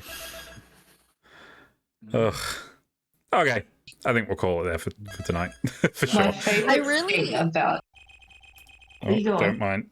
Oh, I was just gonna say I much more enjoyed playing Trucy as a child. You'll get more of a chance. There's a bit more that we get to play with her as a kid later on. Also, Yeah. it just matches her intelligence with what she said. So there's actually, you can actually look at the shit she says and be like, yeah, I believe an 8-year-old would say this shit. Yeah, that's fine.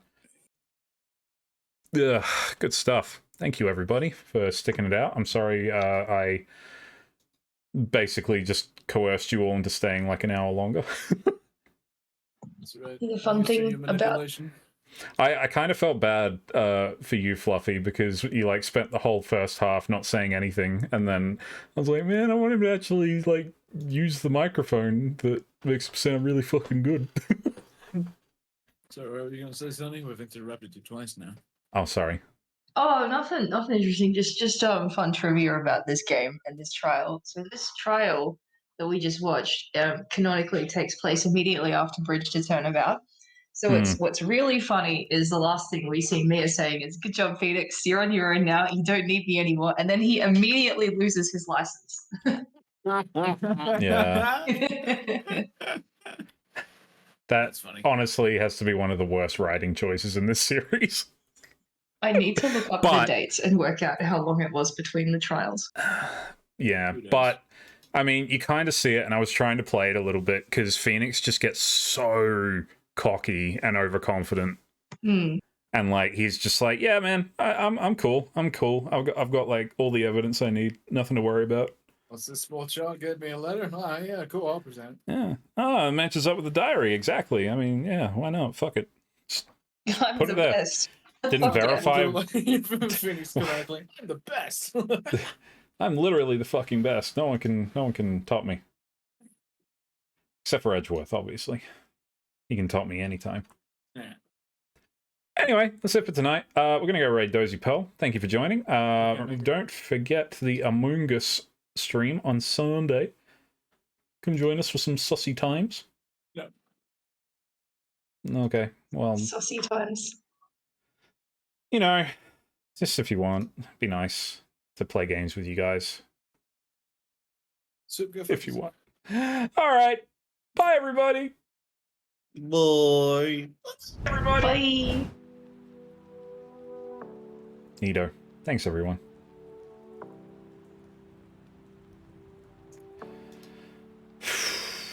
It is very fun.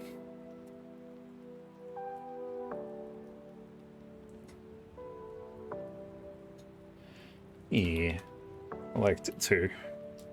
Liked that you guys got to just whisper funny things to each other.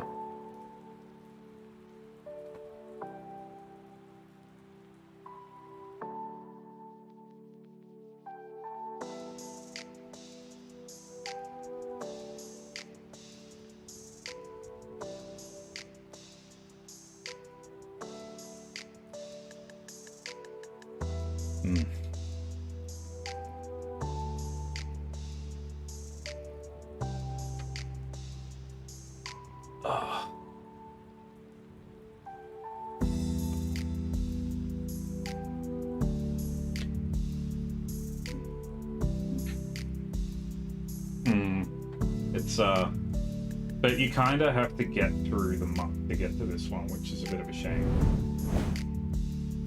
But yeah, it's a lot to